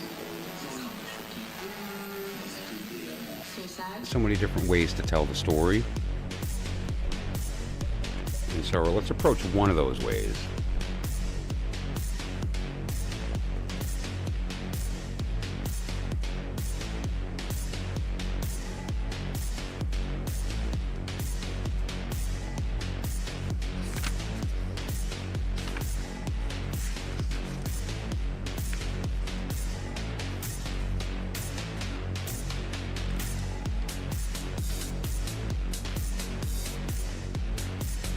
Start here. For those who want to follow along, this is Crowley's Book 4. Or Book of Thoth, rather. Book 4. This is not Book 4. This is Book of Thoth. Sorry. And page 101, Art.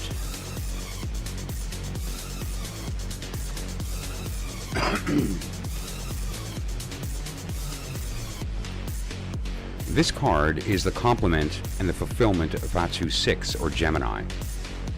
It pertains to Sagittarius, the opposite to Gemini and the Zodiac, and therefore, after another manner, one with it. Sagittarius means the archer, and the card is, in its simplest and most primitive form, a picture of Diana the Huntress.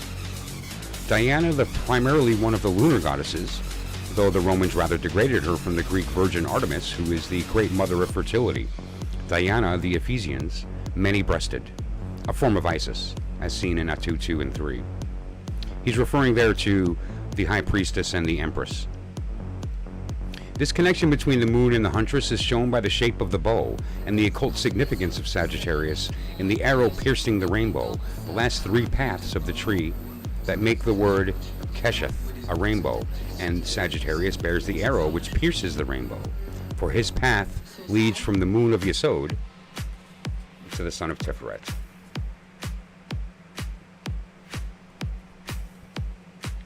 This explanation is highly technical, but this is necessary because the card represents an important scientific formula which cannot be expressed in language suitable to common comprehension. And actually, I'm going to jump to the language that's on the card, right? Because there's some language on the top of the card, and we want to get to the alchemical language of what's talking about here. Okay, let's find, now that I've cut it all up and shuffled it in there. There you go. Oh, nice. Oh, cool. That worked out. So,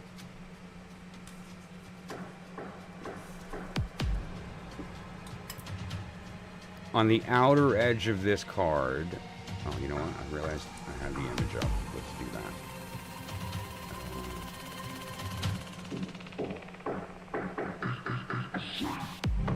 You'll see those words appearing in the rainbow that surrounds her and makes her cape. Let's make that smaller. Okay. There we go. Right?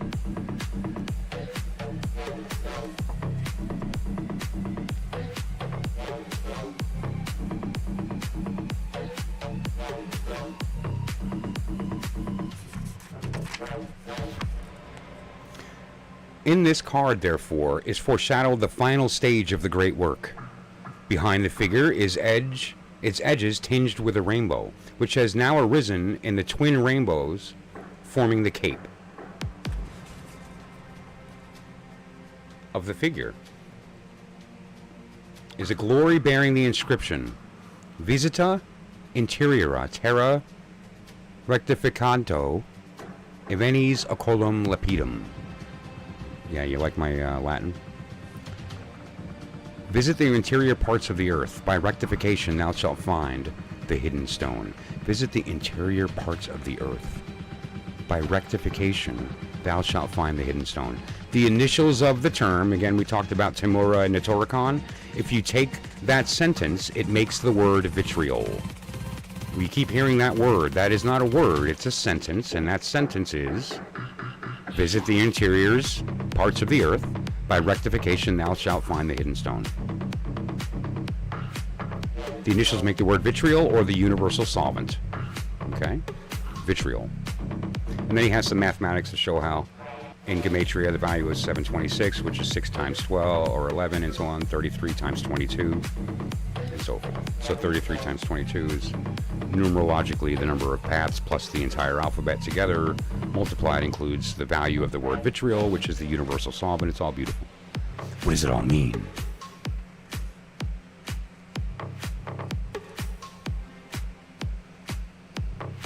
Truth. You don't need the book, you just need the understanding that the book provides.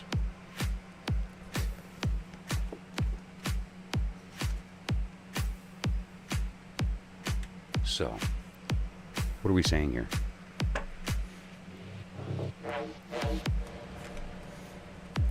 Well, let's look at the progression.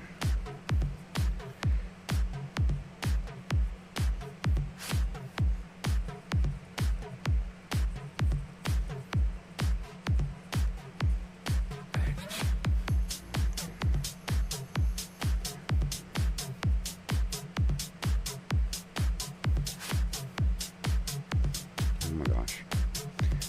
Where? There we go.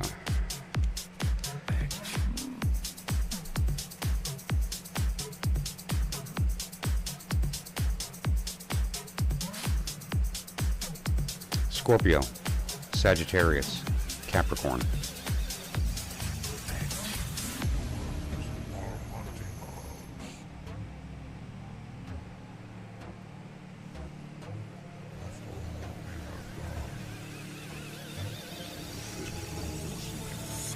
The crucible is death, right? We've shown that before when I popped up the zoomed in version and showed you on the bottom here. If we look at that more clearly, you'll see that that symbol, it does appear on the Sagittarius card, okay? It's just not so clear in the smaller version, but there is a skull referring to the card prior, the death card.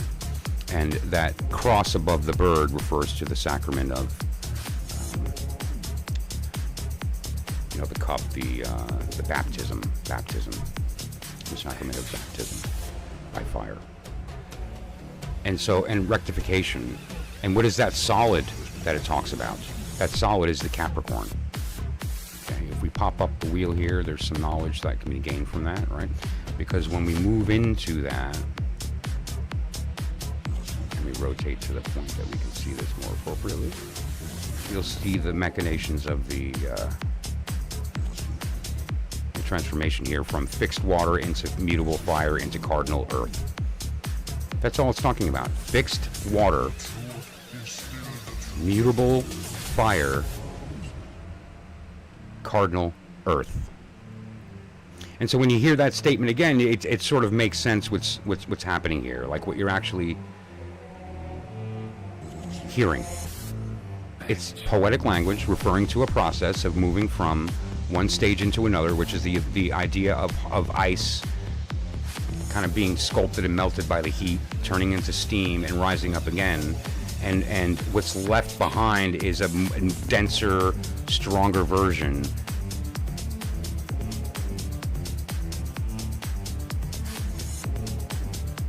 And there's a purification that happens through that process.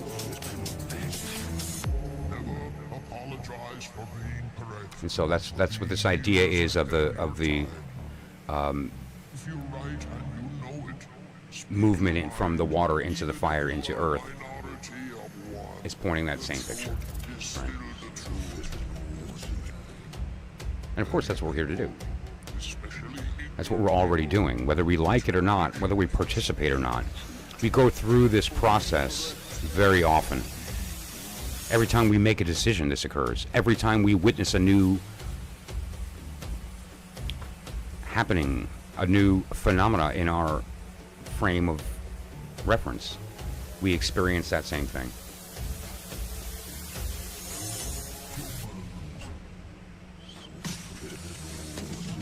This happens every time we decide to speak a word. We have to go through this process for that word to be born.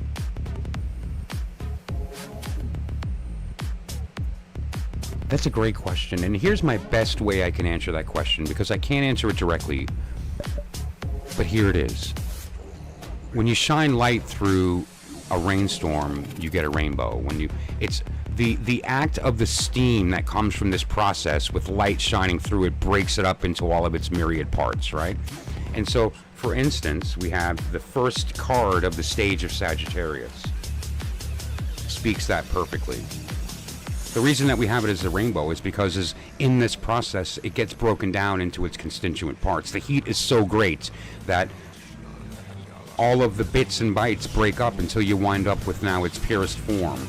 It's similar to what happens in the sun, where all these elements can get burned because of that heat, which is so great. Everything is reduced to hydrogen and helium, and can only get some of those heavier elements when it cools down and starts to coalesce again and harden and get fixed into something new. And so the fusion inside of a star is an equivalent of what we're talking about.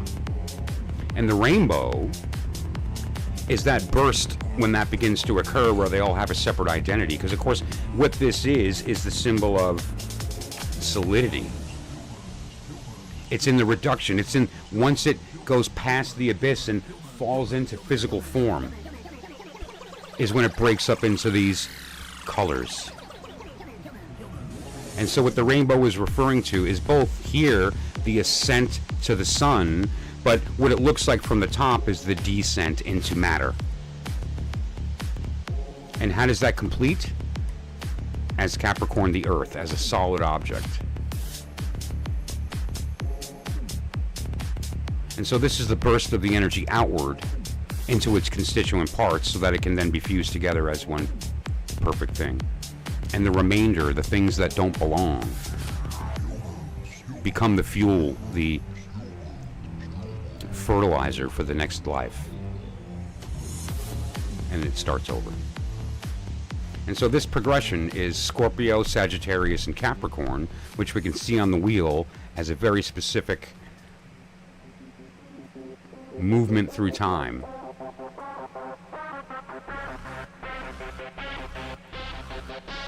If you look at the planetary correspondences here, we have Scorpio, which is Mars. Mars is the idea of destruction, the tower, right? And then we have Jupiter, Sagittarius.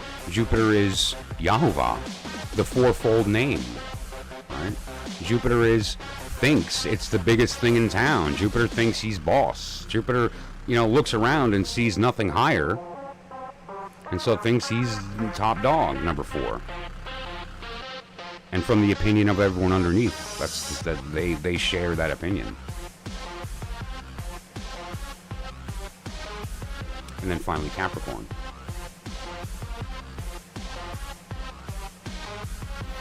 The solid nature. And of course, what rules Capricorn? Saturn.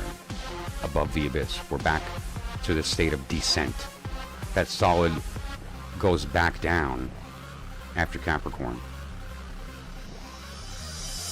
And of course, we know that as a very beautiful magic, right? Because what's after Capricorn but Aquarius? Right? The empty cup pouring out. Or the full cup pouring out and becoming empty. Becoming empty. Right? And that is here, Saturn. Saturn rules Capricorn. So, oh, that's a lot of words. That's a lot of concepts. That's a lot of different sort of mishmash of different systems, but not really, because again, they're all speaking the same thing, and that's the goal of what I'm trying to do here, at least, is remind everybody that there's no difference between the stories told, just the choice of symbols and vocabulary. They're all pointing at the same thing. Sag is the bard. Sure.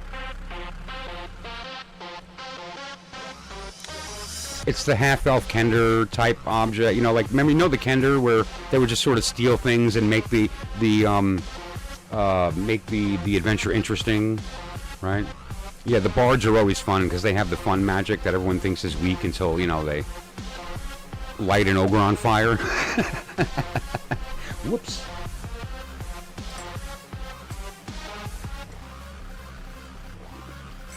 Roll 2d20 for damage.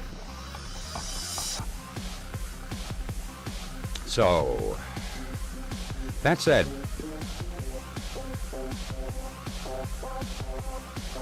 what part of the process are you on, right? What role do we take in this whole game?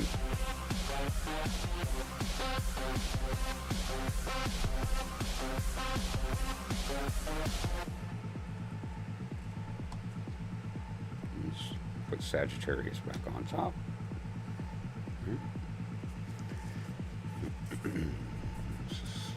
Get that back out. Do I have it still on top, or does it? No.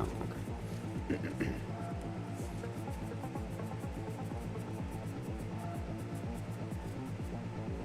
El Diablo.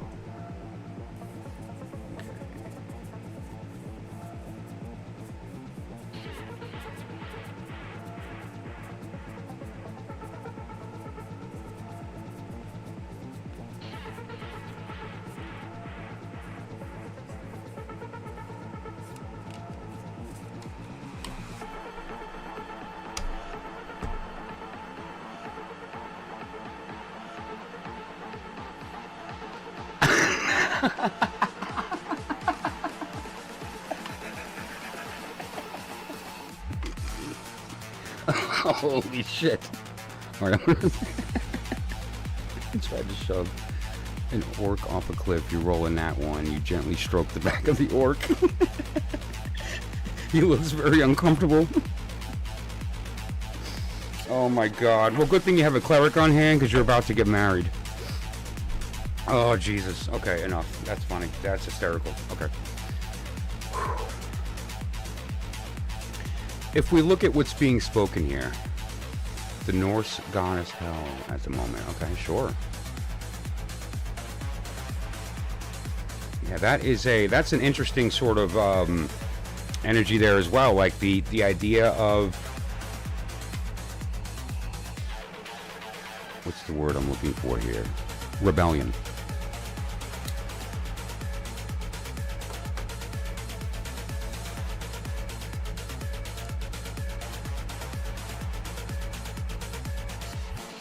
We have mercury and salt. What's missing? The sulfur. Right, the sulfur. The heat.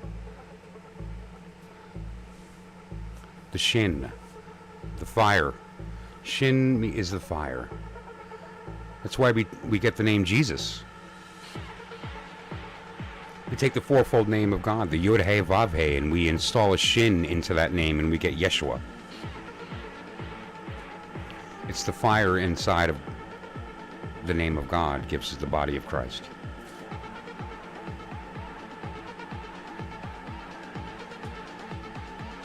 But what we have here is the idea of motion, and we have the idea of fixing, but we don't have the heat yet, right? So the heat is what comes from death. And that's what is fueling this exchange in order for it to take place. It's visible. It's just not visible in the same sense. Like here, it's visible in the cape that she's wearing. And here, it's visible as that bursting of the rainbow and the heat inside of the crucible. And here, it's obviously brought down to the fire that's underneath the vessel of the sun and moon unified as the fixed state. And the mercury being the capacity to move, the heat is what's allowing that to happen, and then it kind of transfers. So you've got this block with the red fluid. And that red is obviously going to be turned white, the white turns red, and you go from there. Would you pop in? What's the link?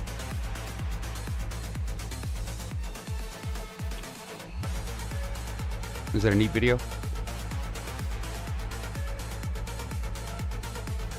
The Untold Story of the Goddess Hell. Okay, cool. I will definitely have to check that out. Because it's, yeah, hell is the base for the word Helen. Hellenistic. The Hellenites. And there's various other roots.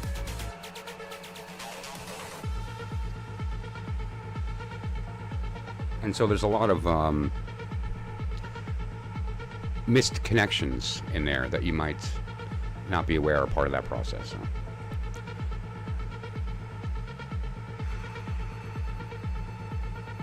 You know, like the way language twists over time, things get lost. Like the star card of Aquarius is Astarte, Ishtar. The goddess Ishtar is the star. Or Ishka. Or Ishna. Or Isa. Right? These are all like the, you know, the consort of Yahovah, the consort of Baal, and these other, you know, this Lilith figure has all these names, but it's evolved a lot of different of symbols. And you know, we see her as the whore of Babylon in the Strength card, or Lust. We see her as the giver of life in the Empress. We see her as this ecstatic feminine energy of the gush of Aquarius in Ishtar.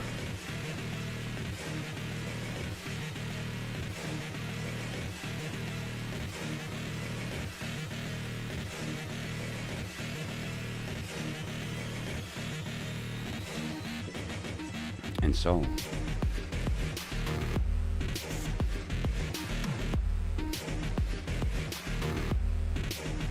yeah, the equivalent is interesting. I'm going to be doing a very in-depth episode to refresh the topic on Lilith, and that will be part of that conversation. Right? Imagine being Loki himself. Actually, don't. It's not all fun and games. It's really cute the way we've used this symbol in modern parlance, and you know, it's found its way into our stories as somebody that's interesting and whatever these things, and kind of neat, and just tries to throw wrenches and stuff for fun. And but yeah, true enough. But right, or a penis. Just ask Osiris.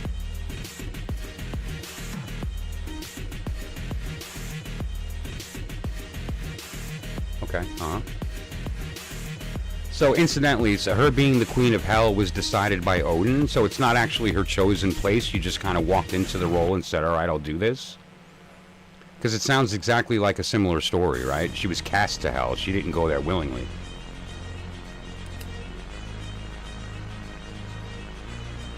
She just showed up and was the most powerful thing around, so she took over.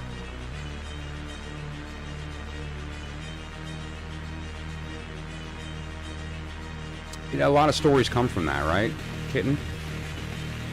Like the idea of the first zombie, or the first, you know, if you consider Lilith, when she kind of told God, I refuse to be beneath Adam, I insist on being equal because I am, and she was cast out from Eden in the form of a winged serpent,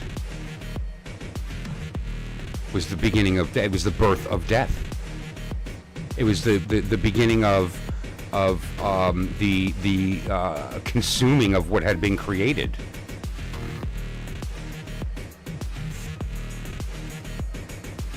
Okay, all right, there you go.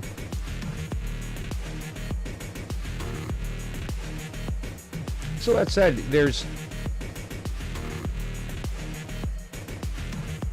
an opportunity here to recognize where we are in the process, and to give into that, right? To kind of figure out where, whether it's during our day or in a communication with somebody one-on-one for a couple of minutes, there's going to be a stage of that conversation that is this stage.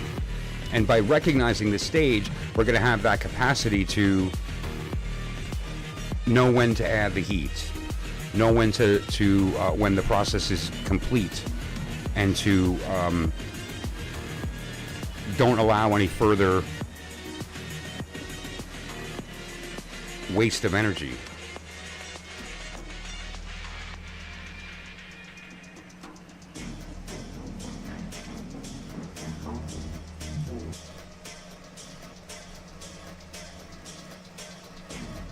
And of course we get to experience what comes from the end of that process, and that moves into the next stages of the higher levels of this when we get past distillation and we start moving forward into some of the higher magics, and we go even more sublime.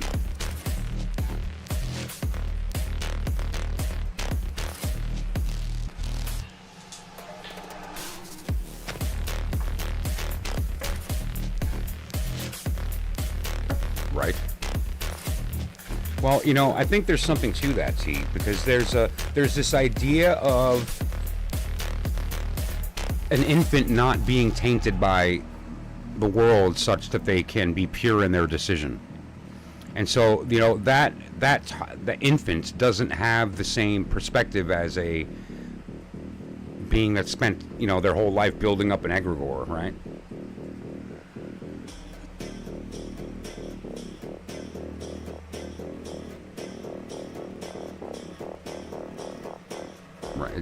Well, that's just it, right? You know, Babylon simply gave into her desire and found herself in an ecstatic state of being lost,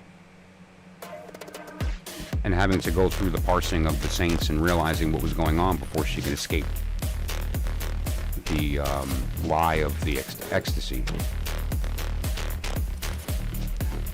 She has to realize who she's riding, what that beast really is, right?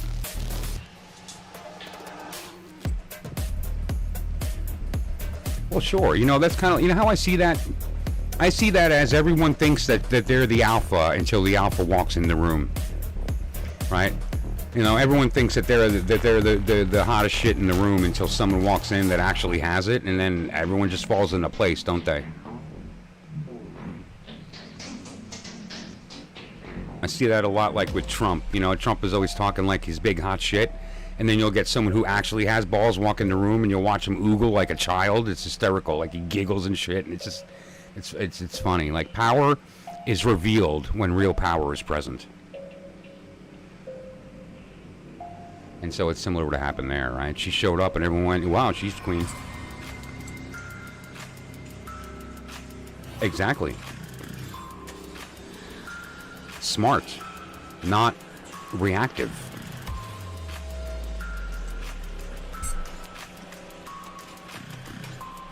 And we all have the power to do that.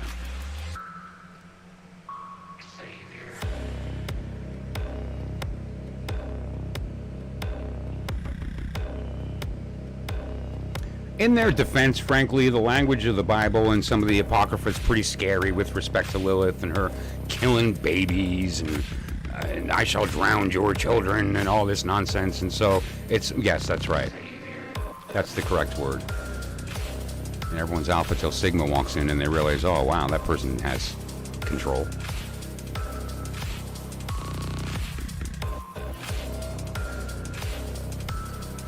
Yeah, they just are control. They don't seek it because they have it.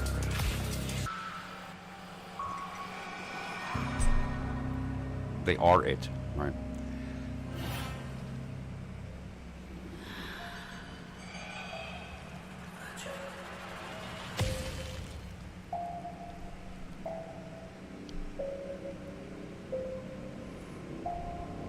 So referring to the astro weather forecast, what we're talking about here is the idea that we are done moving through the Scorpio phase, and we're now into the phase of Sagittarius, where the energy begins to build. The Eight of Wands is the point where we're gathering the sticks for the pyre.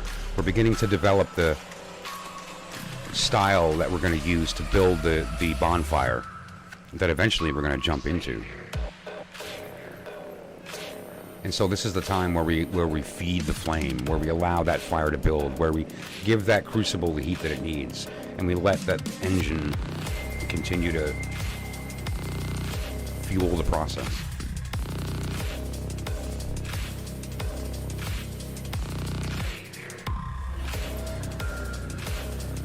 The Nine of Wands is very special too. I'll be talking about that as we move into that phase. If we put up our wheel and look at that period of time, that's going to be coming a couple days. December 3rd.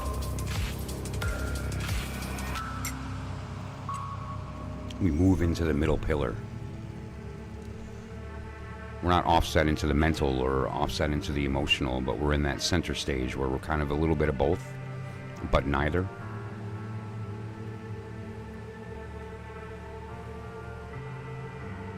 And so we see ourselves here in Mercury. We just came from Netzach. Netzach is Venus, the heart chakra, the green of the heart chakra.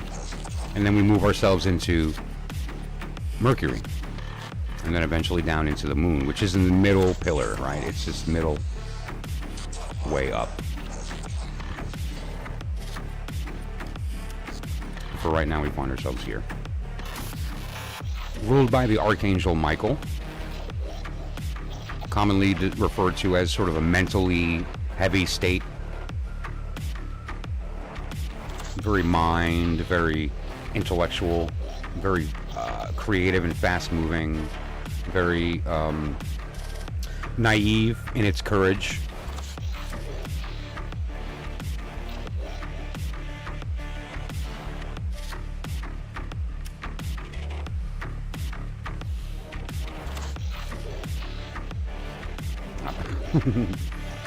Sure, there's some vibes that can suck the heat right out of a room, right? There's no doubt. It's just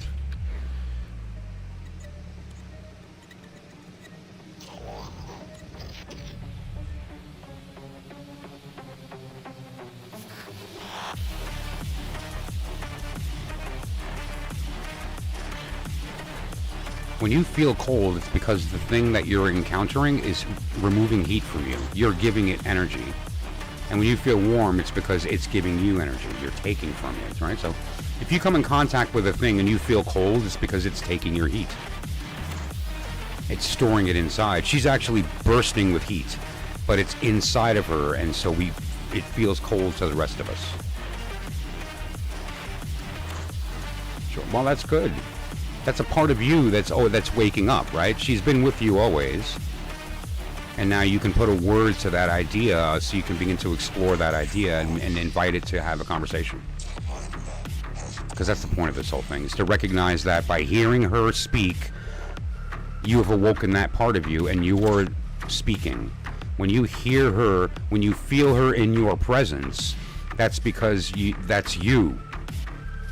And you're recognizing that part of you. Remember, I'm always talking about when you are in a state of listening, that's you speaking. And so when you encounter this energy, that's because that is an opportunity for you to feel it and recognize that you are feeling you touch yourself. That's you're feeling. That's the heat being given to another part of yourself. And so you might feel chilly. And we interpret that as exactly what it is, as a spirit that comes in and our skin feels the tingle of the cold.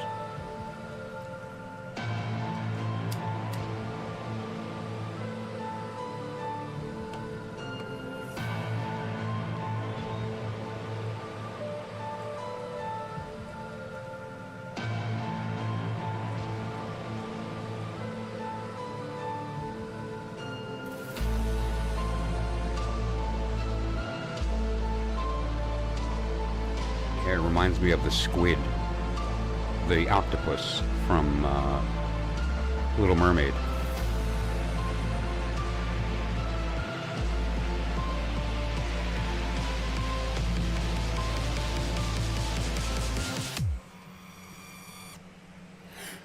And it's funny too, because the inability for those souls to leave is by virtue of the fact that they forgot that they're the source of the power. They're stuck in a state of listening, not remembering that they're the ones speaking, and so they're lost souls. That's just it. They're lost listening for a voice, not realizing they can only hear it when they speak it.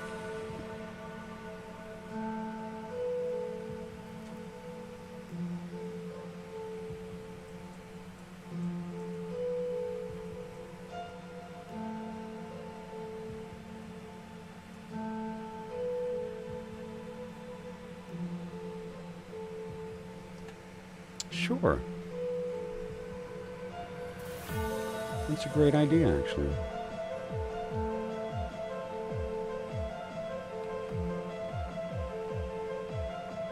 In fact, what I'll do, I'll use my new oracle. I have a new oracle I put together, so it's a great opportunity to do that. I appreciate that. Well, we've had a fair bit of that, haven't we, T? About 60,000 Palestinians just went through that, right? How many Jews went through that during the Holocaust? How many went through, you know, all the different genocides that have occurred in the past few decades that, you know, we all kind of ignore? Dying of unnatural causes seems to be the new norm. Where did I? There it is. Find where I tied that knot. Sorry. Sure.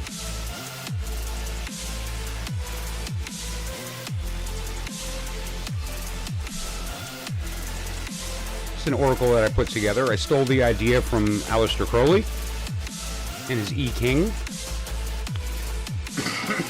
He used a different system, but essentially, just get yourself 6 whatever's. In this case, I'm using wooden nickels, and I have the yin on one side, the yang on another.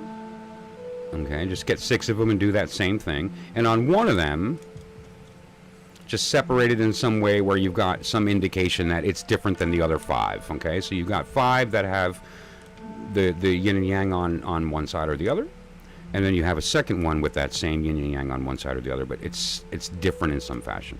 That's for a changing line. It's for further information, and you'll see all that and what it all means in a second. And so we're going to mix it up.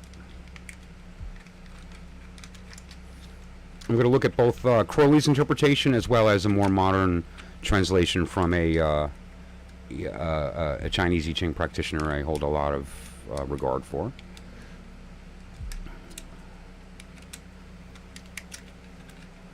So we're just going to flip these around and then eventually stop. Okay, let's put them together. Spread them out. Okay. Top to bottom. This is the bottom, and this is the top. That's how I'm reading that. Okay. There's just not enough room on camera, so I'm just doing it sideways. Okay, and so I'm just going to set this up. Give me just a moment. Okay. So first thing I need to do here is just jump into here. Let me just change a couple things really quickly for you guys, and I'll be right there with you. It's going to be...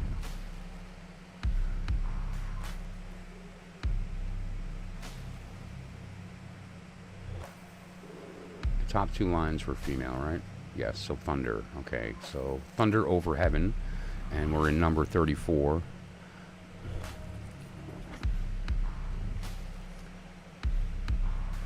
And I'm going to put that red on 15 right now because that's the actual binary value. We'll talk about that later.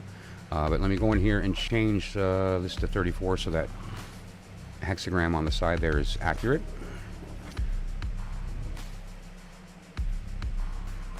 To what we are reading. And I need to change this to 34. Take away that. Okay, great. So we should be in 34 now. Now I'm going to go to... Okay. So you'll see, just to be clear, we threw out a hexagram here, and we have yang, yang, yang, yang, yin, yin. All right, so it's line, line, line, line, dash, dash, and our changing line's the third one, which we'll get to. And that's represented here. And so what we have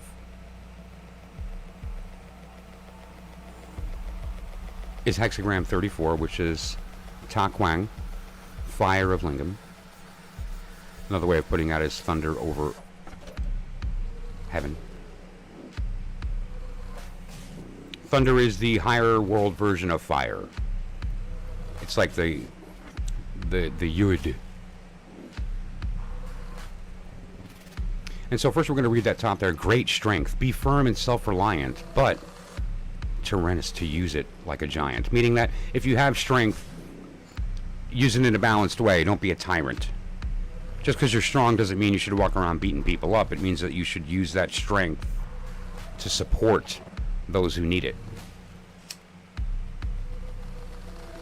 Now we also have some additional wisdom, and I'm going to go further than that. I'm just not going to leave it there, but let's just start there. And we also have our changing line is that third line, I believe, right? Let's just make sure. Okay, so third from the bottom is the line that's going to change, right? So that's what we're reading. And that's right here, that third line. So we start from the bottom and find our changing line, which is the third one. Strength fails to force some gates that yield to love. You get more flies with honey than vinegar.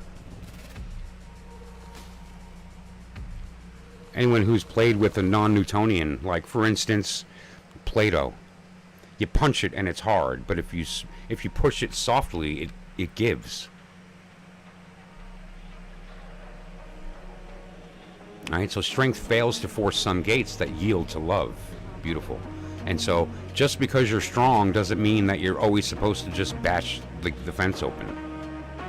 Sometimes you have to just talk to it and let it know that being open is okay and it'll open for you.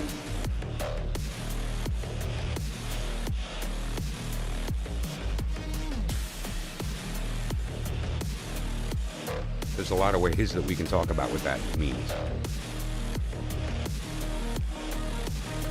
How about a little foreplay? Right?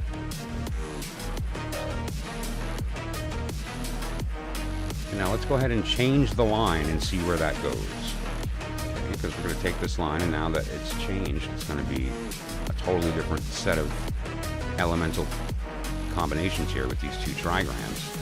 And so let's see how that evolves. So the first thing that we're going to be doing is we're going to be putting that where it belongs. And so that third line is going to be female. So that changes it to lake. Right? So that's number 54. To make that change over here as well. We need number 54.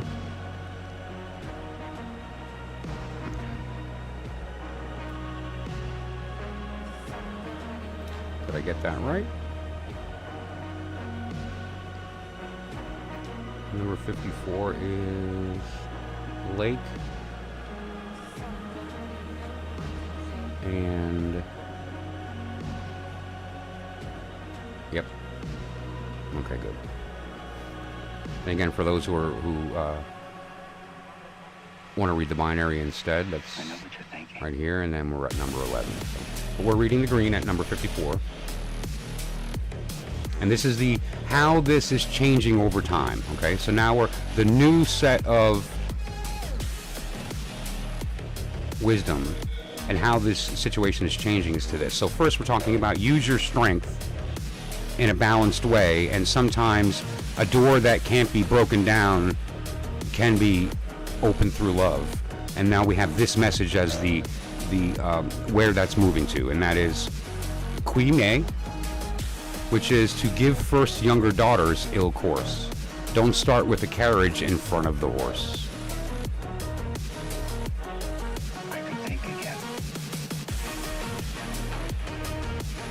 And so what this is referring to is the idea of, and like here is a good example of that, better propose matrimonial clutches, right? Postpone matrimonial clutches. One of the ways is to, like, for instance, oftentimes when your countries would come together, the one king would offer his daughter to the other king's son, and that marriage would be a union for the new nation.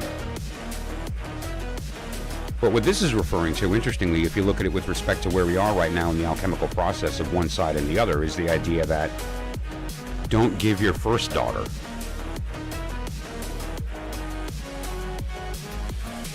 to that process. Meaning, have a little bit of discernment about what part of you think is worth giving, and if they've earned the right. Because, obviously, again, we're talking about love being the catalyst for that door opening, and if that relationship is incorrect, you'll wind up with the wrong combination, and somebody might be a little bit too sort of pushy or violent in that circumstance, and then the new nation will not be unified properly. It won't be a good marriage. And so what this means is you don't want someone that's going to be overt when trying to have a conversation about coming together on a thing. If you're trying to come together on a thing, there needs to be a level of gentleness here as opposed to force. Sometimes force is necessary, and sometimes it will hinder. In this particular circumstance, it seems like the force is hindering, and we all need to be a little bit more open to making them earn that title. Just because you talk loud doesn't mean you're powerful. And just because you think, oh, well, I'll just give him my first daughter and everything will be fine, well, that's not true. There may not be a connection there. It may not actually be a good union. And if it isn't, you're both going to be screwed. The whole nation can fall. She will just wind up making him weak. He'll just wind up shooting for the wrong target, and everybody fail.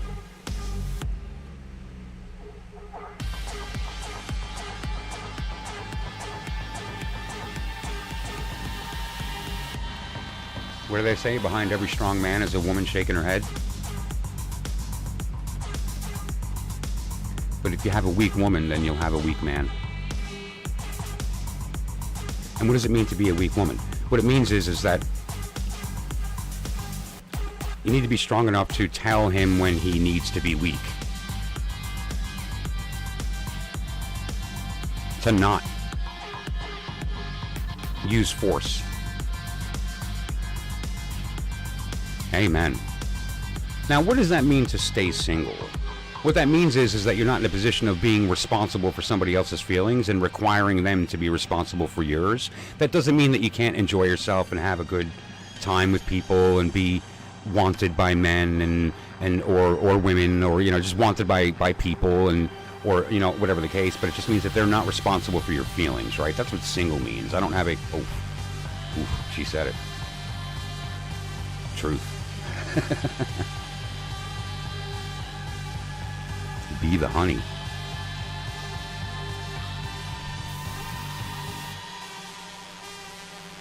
Right. Not everything is a nail. If you're gentle, the flower will open, and then it'll be prepared for the battle. You don't just start with the fight. Just, you gotta ease in there. Let things get loose and flexible. Let things get laid back. Then you can see where it goes. Yeah. Okay. I mean, romance is one of those things that doesn't have to just necessarily be specific to your mate, meaning that you can have a romantic relationship with your coffee. Having a full understanding that this experience exists and is allowed to us, and we can have the moment of ecstasy of knowing that that's what we're here for. So when we're taking that sip, don't miss it just because it's a knee-jerk reaction to drink our caffeine, but enjoy the sensation of the sweet on our tongue, or the boldness on the sides of our mouth when we get a good dark cup of coffee, or the soothe of the warm down our throats because we,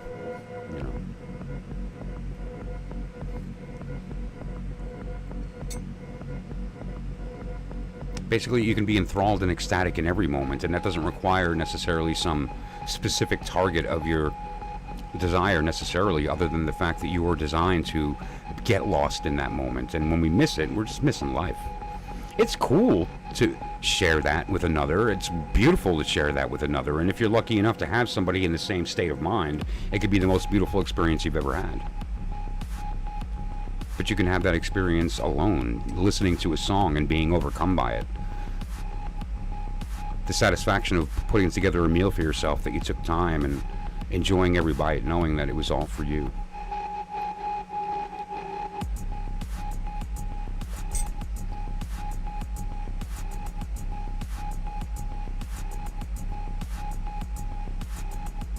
Well, yeah, that's a thing. That's it. You know, I don't know, I can be intense at times when it comes to connections, but I usually just put myself out there and leave it up to the other person to reach out. I'm not trying to,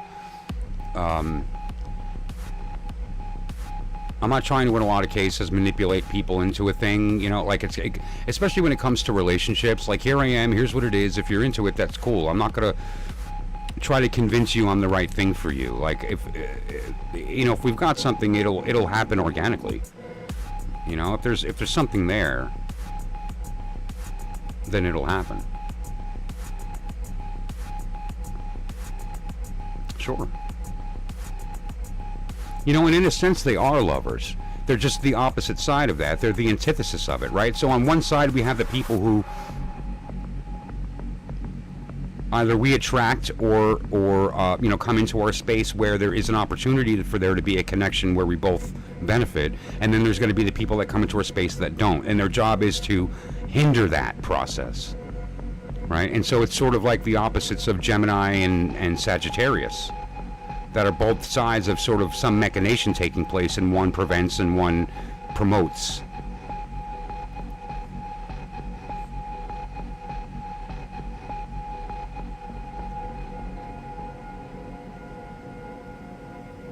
Yeah, and it's not always easy to see what that is. I mean, you know, one thing that we can do is never forget that we're all just seeking the same thing, and sometimes some of us are more selfish in our approach to that. Some of us are more sucked into the lie of the fact that we believe we're entitled to certain things, and we ignore that the people in our lives are also entitled to those same things. And some people just have a character that is sort of intrinsically selfish and prefer suffering, and those people should be avoided.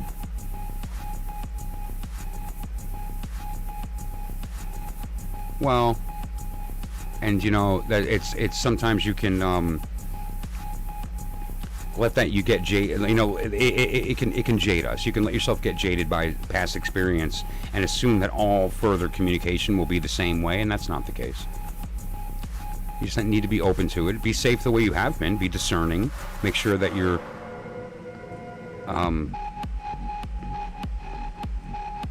open to the right things and filtering out the right things. But still giving ourselves the opportunity to experience love and joy in our life. I mean, that's very important.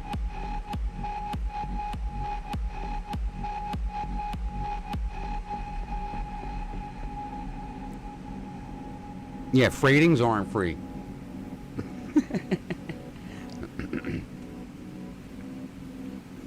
Yeah, that's it.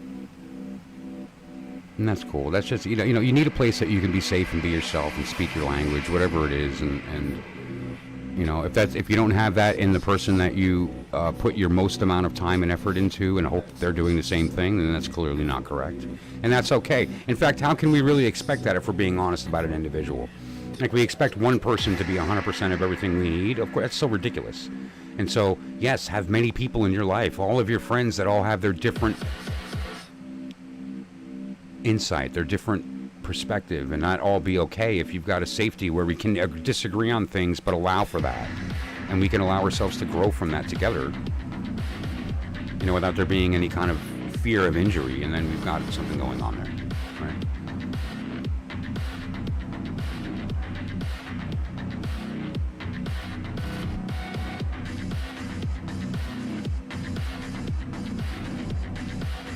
I'd say I have a lot of people in my life that I don't necessarily gel with on a lot of things, but we still have enough in common that we can find common ground, communicate with each other, see it from each other's perspectives, and learn from that process, you know?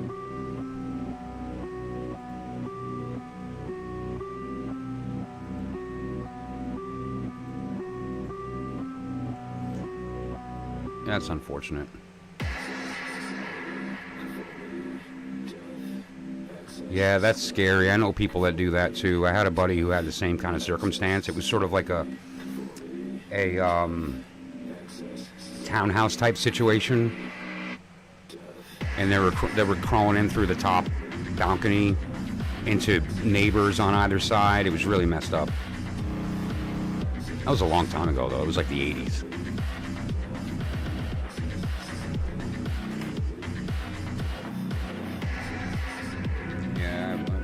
Been there, man. People sneaking into your life and doing wacky stuff, or you know, it can be a little scary sometimes.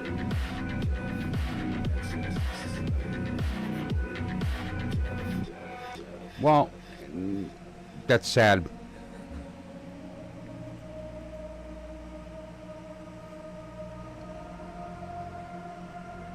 Sometimes it's frustrating. For whatever reason, whether there's a certain specific reason or they have an investigation that's, you know, or they just don't care. It could be a number of different reasons. There's nothing they can do without video evidence, okay? That's like saying we can't do anything until the body shows up, and, you know, okay, well, they're dead now, though.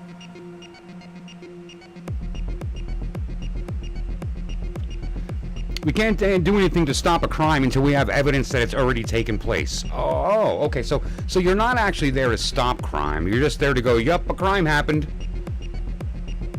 Well, good. I'm glad that you were able to notice a crime happened. I saw that too. So can we do something to prevent it in the future? Say by maybe, you know, having some accountability? Or are we just going to ignore that?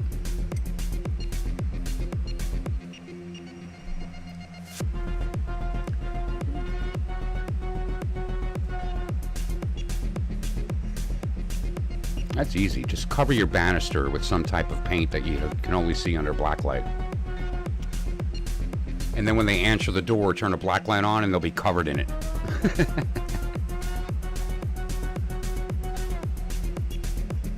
You need video evidence? Or how about that? They're covered in evidence. Smoking gun.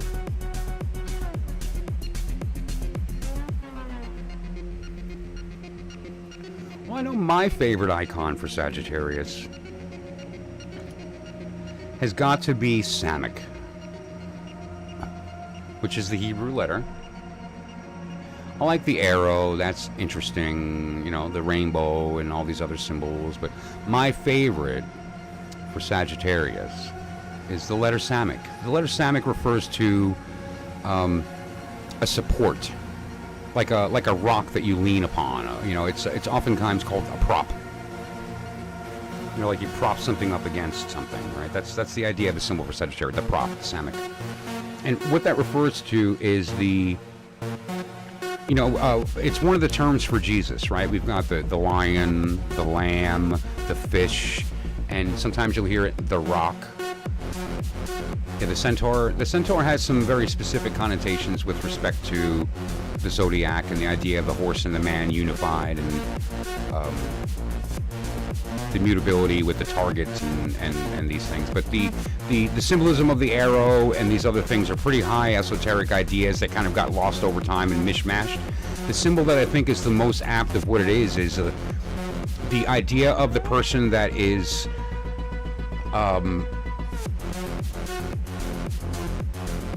allowing a space for redemption to take place. It's the catalyst for redemption.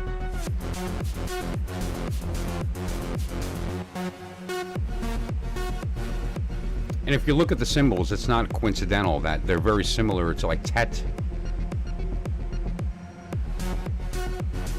is beginning to close.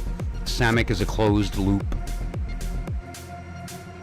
You'll notice a lot of the letters seem to kind of be indicative of each other in different stages, right?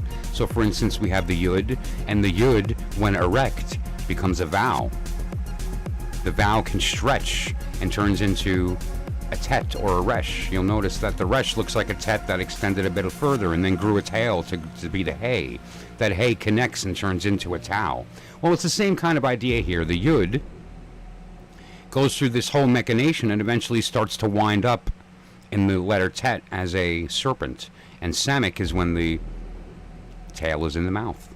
It's closed. It's enclosed, but it becomes a solid, like, rock. And that, of course, is the machination that we're talking about when we look at, I'll pop it up larger here, moving into that solidity of Capricorn from Sagittarius, right? That whole alchemical process of the heat so that we can make that formed object in Capricorn. That's missing some stuff because it burned off. I can tell. Is it sharp? Is it pointy? I want to put it in something.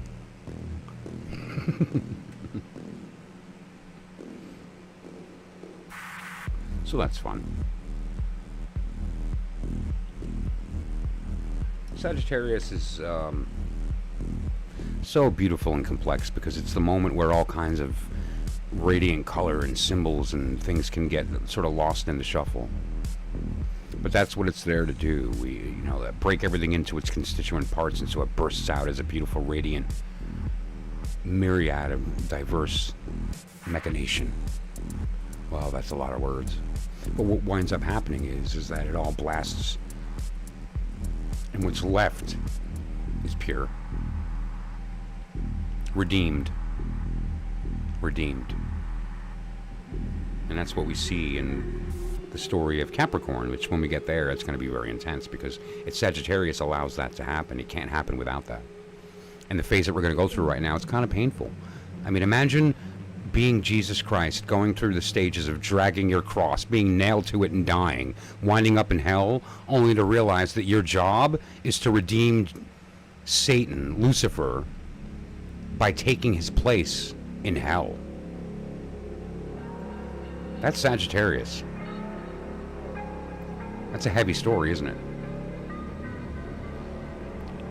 So it's going to be a fun ride here because what we find that 10 of Wands is a very interesting card, that we're carrying the whole bundle, all of the sticks, the weight, the lighting of that bonfire, the loss of identity and self, and finding ourselves in a state of having to redeem the darkest energy of ourselves and turning it into light, and in doing so, sort of developing the catalyst for that next stage in Aquarius, that idea of finally being a unified being and empty enough to ring. But we have to go through that stage of Capricorn, which is very difficult, but we can only do it with the support of Sagittarius. It was the twins of John and Jesus, and then it becomes the twins of Jesus and Lucifer, and then it becomes the twins of the dark and the light.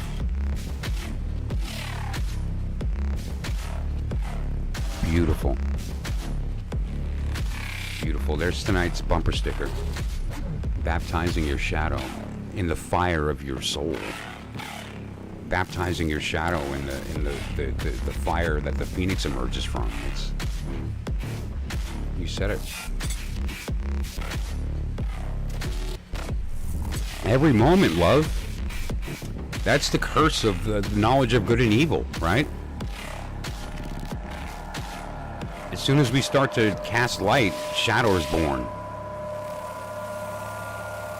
And then what?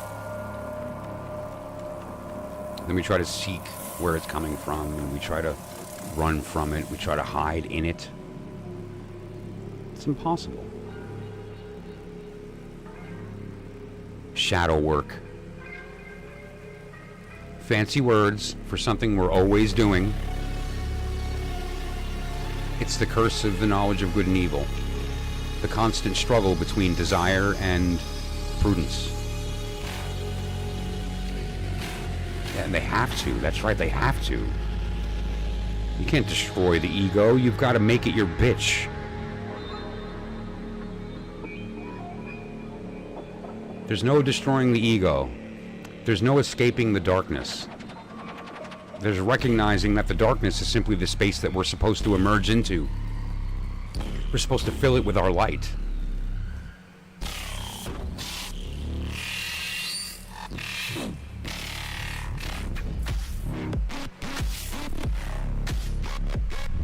And when we see the light, we need to recognize that we're the darkness that it's filling. And not, yes, and most importantly, not underestimating that, right? Like, not walking around going, wow, that person's really bad. I would never do that. Really? You'd never do that? You want to bet, if you're put in the right circumstances, that you would? We are all capable of that same level of darkness to a degree. We just don't want to admit that. We're not all saints. And we're not all sinners. There are no angels and demons. We're all looking at the same being from a different perspective. And to some of us it looks like an angel, and to some of us it looks like a demon. You're both wrong. Careful who you trust. Careful. And especially don't trust yourself. You know how easy we are to manipulate, how easy we are to twist, how easy we are to give in to what we believe is true and just immediately stop seeking. Everyone's got the answer. Answers just lead to questions. Understanding is a different state. Understanding is the state of realizing you can't be right because everything is decided in the moment. There is no perspective that's more correct than any other. They're all limited in their capacity to communicate the truth. That's so true, right? So easy to point fingers. I mean, let's just look at it this way. The whole world is a mirror. And so when you see ugly things, what are we looking at? Are we just going to look out at that and say, that's not me? Or are we going to admit, wow, that's in my world? It's undeniable. I can't look the other way any longer. I can't pretend that I don't have some space in that.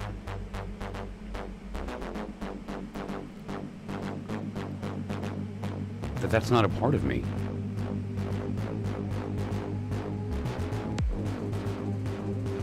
Well, that's just it. I would certainly not say nothing is real. I would just certainly say it's important for us to recognize that whatever perspective we do have is limited. We can only ever, from our perspective, see the world from one of these angles at any given time. If we're standing here looking in, we don't know the perspective from here. If we're standing here looking in, we don't know the perspective from here. So it's not about that nothing is real. We just have to recognize that whatever we are seeing is just one perspective, and that there are many, many perspectives, many different angles that we can see things through. We can see it through the airy part of air, the airy part of fire, the fiery part of air, the fiery part of fire, the watery part of water, the earthy part of, right? There's all these different perspectives and angles that we can see a thing from, but we never really see it from its full perspective. And so we fill in the blanks. And that's where the danger is. We tell stories to fill in the parts that we can't see. Well, guess what? 99.9 with a line % of the universe cannot be seen by a human being. And so we spend our lives 100% sure about our experience with only 0.0000000 whatever 0.1% of the actual truth that we're able to sense with our senses and parse with our brain and our stupid symbols.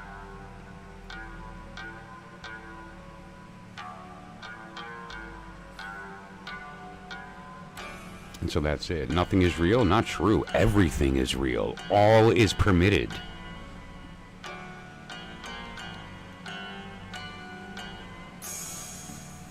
%.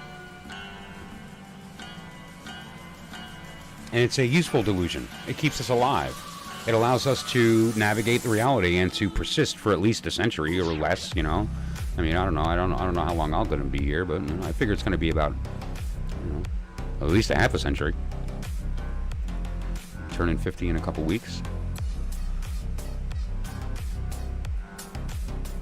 And in fact, that's not even a true statement, frankly, because the reality is that I'm not the thing that's persisting. The thing that's persisting is DNA, and DNA has persisted in a great myriad, diverse number of forms for millions of years. In the current form that I take, 150,000. DNA has been Homo sapien for 150,000. It's also in the form of all these other things, and its goal is to persist in any way that it can by taking on as many forms as it can to find the one that's most able to persist.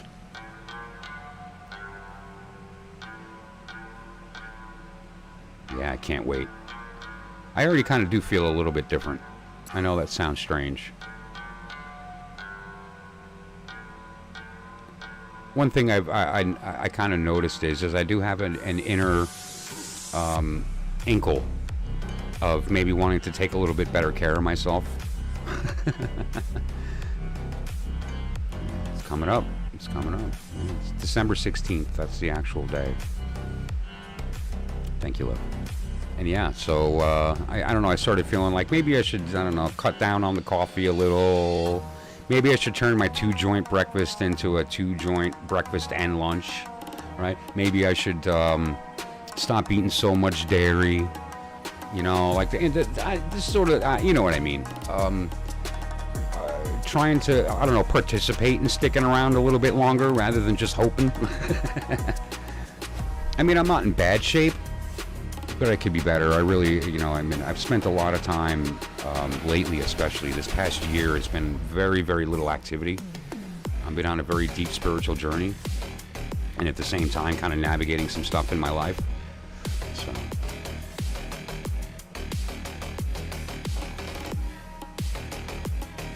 yeah, treasure thyself. Amen. Don't forget to define who you are first.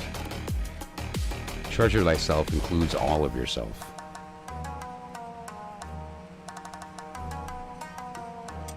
What does it mean to pamper our dark side?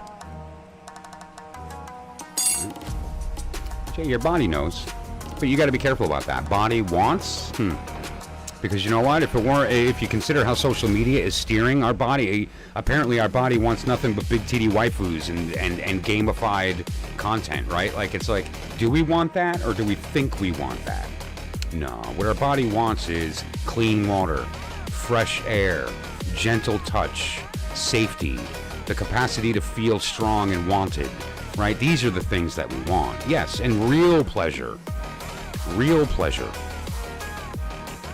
The pleasure of the union of two becoming one and giving into that because you have the safety of doing that. Not the pleasure of dominating another person and feeling strong because you were able to manipulate them into giving in through trust. That's not pleasure. That's masturbation. And that's loneliness manifesting itself as good enough, right?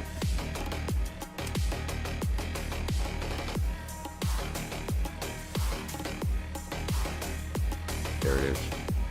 What the body wants and what the mind wants are not always, a good match.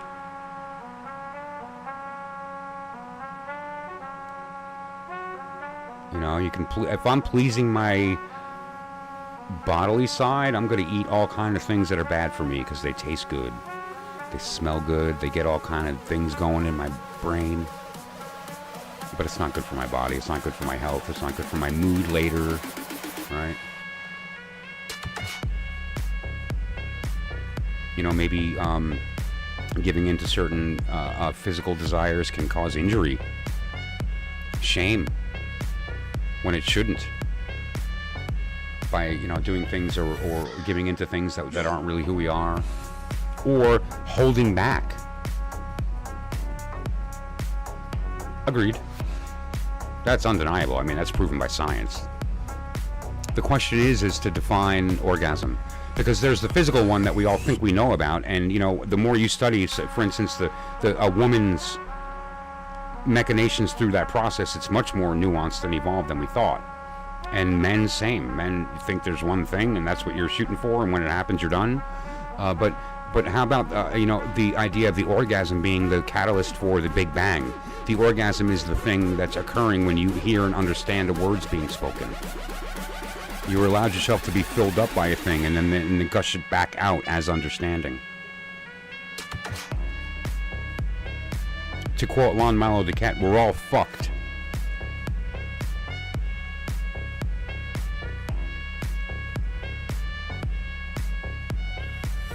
Like, what does it mean to that we are the product of the union of mind and spirit? What does it mean that we're the product of the union of body and soul?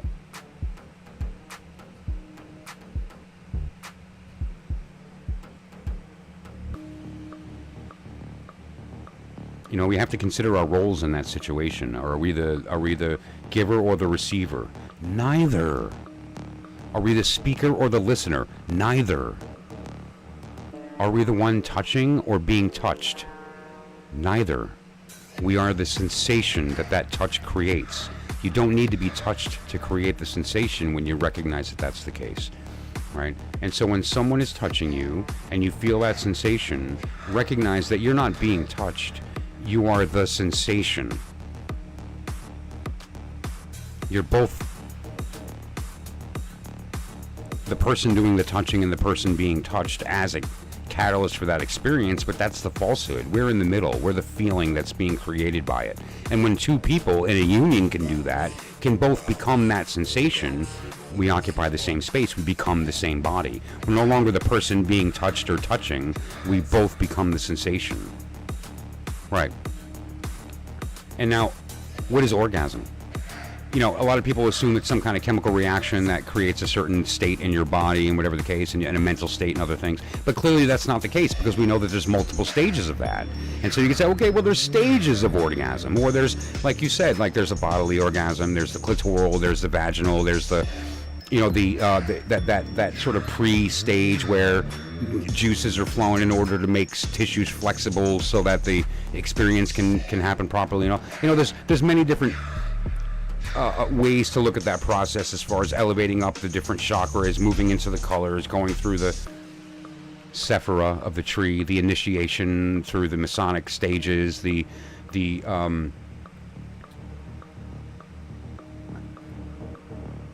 different phases of, say, like the thelemic process. You know, the magic of achieving conversation. What does conversation mean? It means you're fucked by God. And the words are the orgasm. The thing being spoken is the sensation of being touched. It's all the same language. And so when Duquette, who is one of the most foremost living authorities on sex magic, wrote the book, it's called Sex Magic, says we're all fucked, that's what he means.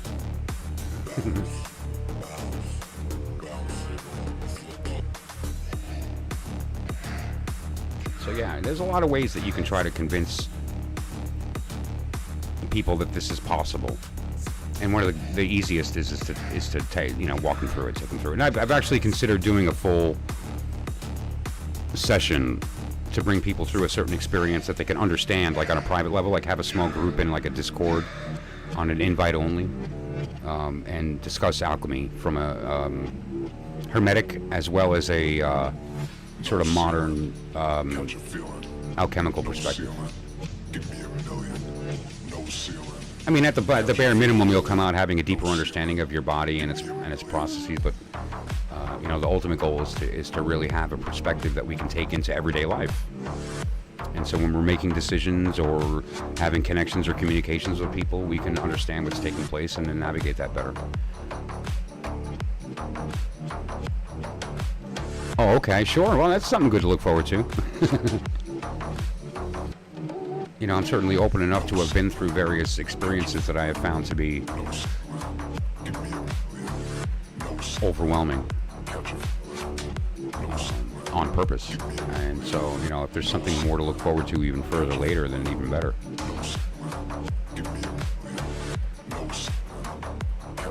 And of course, you know, what is the ultimate orgasm? Death, right?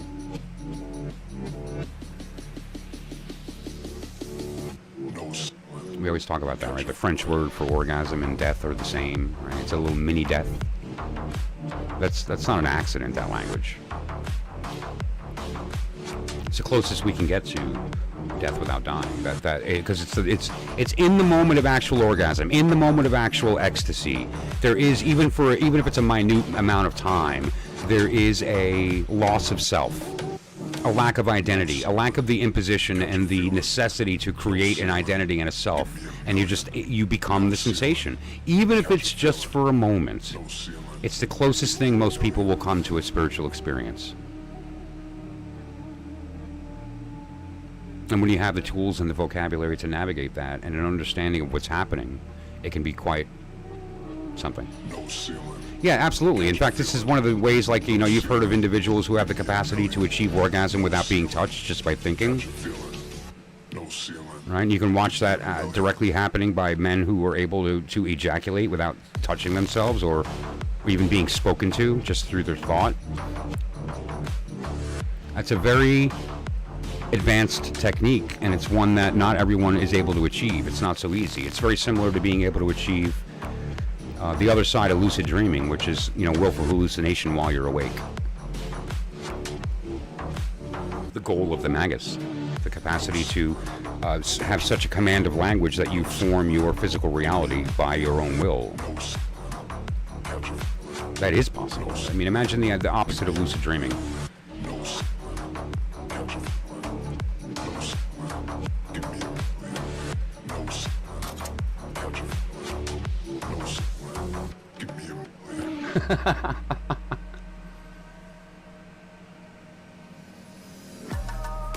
Right.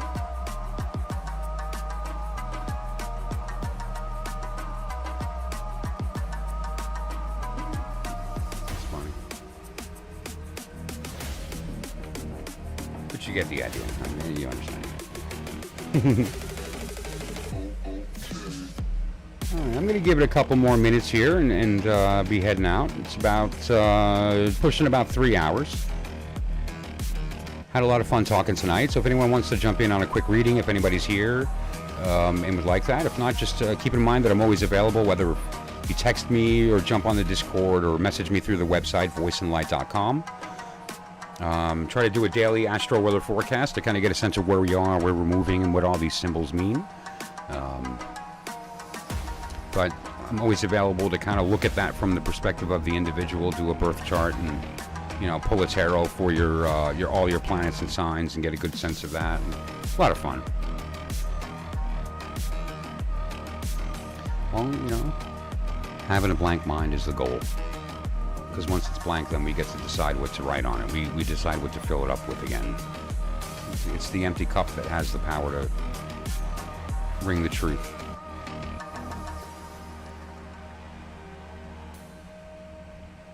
That's what we're here to do, to try to prolong that process, right? To try to keep that from ending, to find somewhere in the middle where we can stay in that state as long as possible. If too high and it burns out, too low and we don't feel it. And so we can ride that buzz. It's very similar to, anyone who's interested in the Marvel movies, the Hulk. Where they asked him, like, how do you control your anger? He says, I don't. I'm always angry. Right? And what does that mean? It means that, like, you find yourself in this state of literally being in a constant state of walking around in ecstasy, so that you're able to activate it when you need to, and to deafen it when you don't, and to wield it the way you need, and to allow yourself the permission and sensitivity to be overtaken by that when it's safe, so that you can really have the full experience of being a human.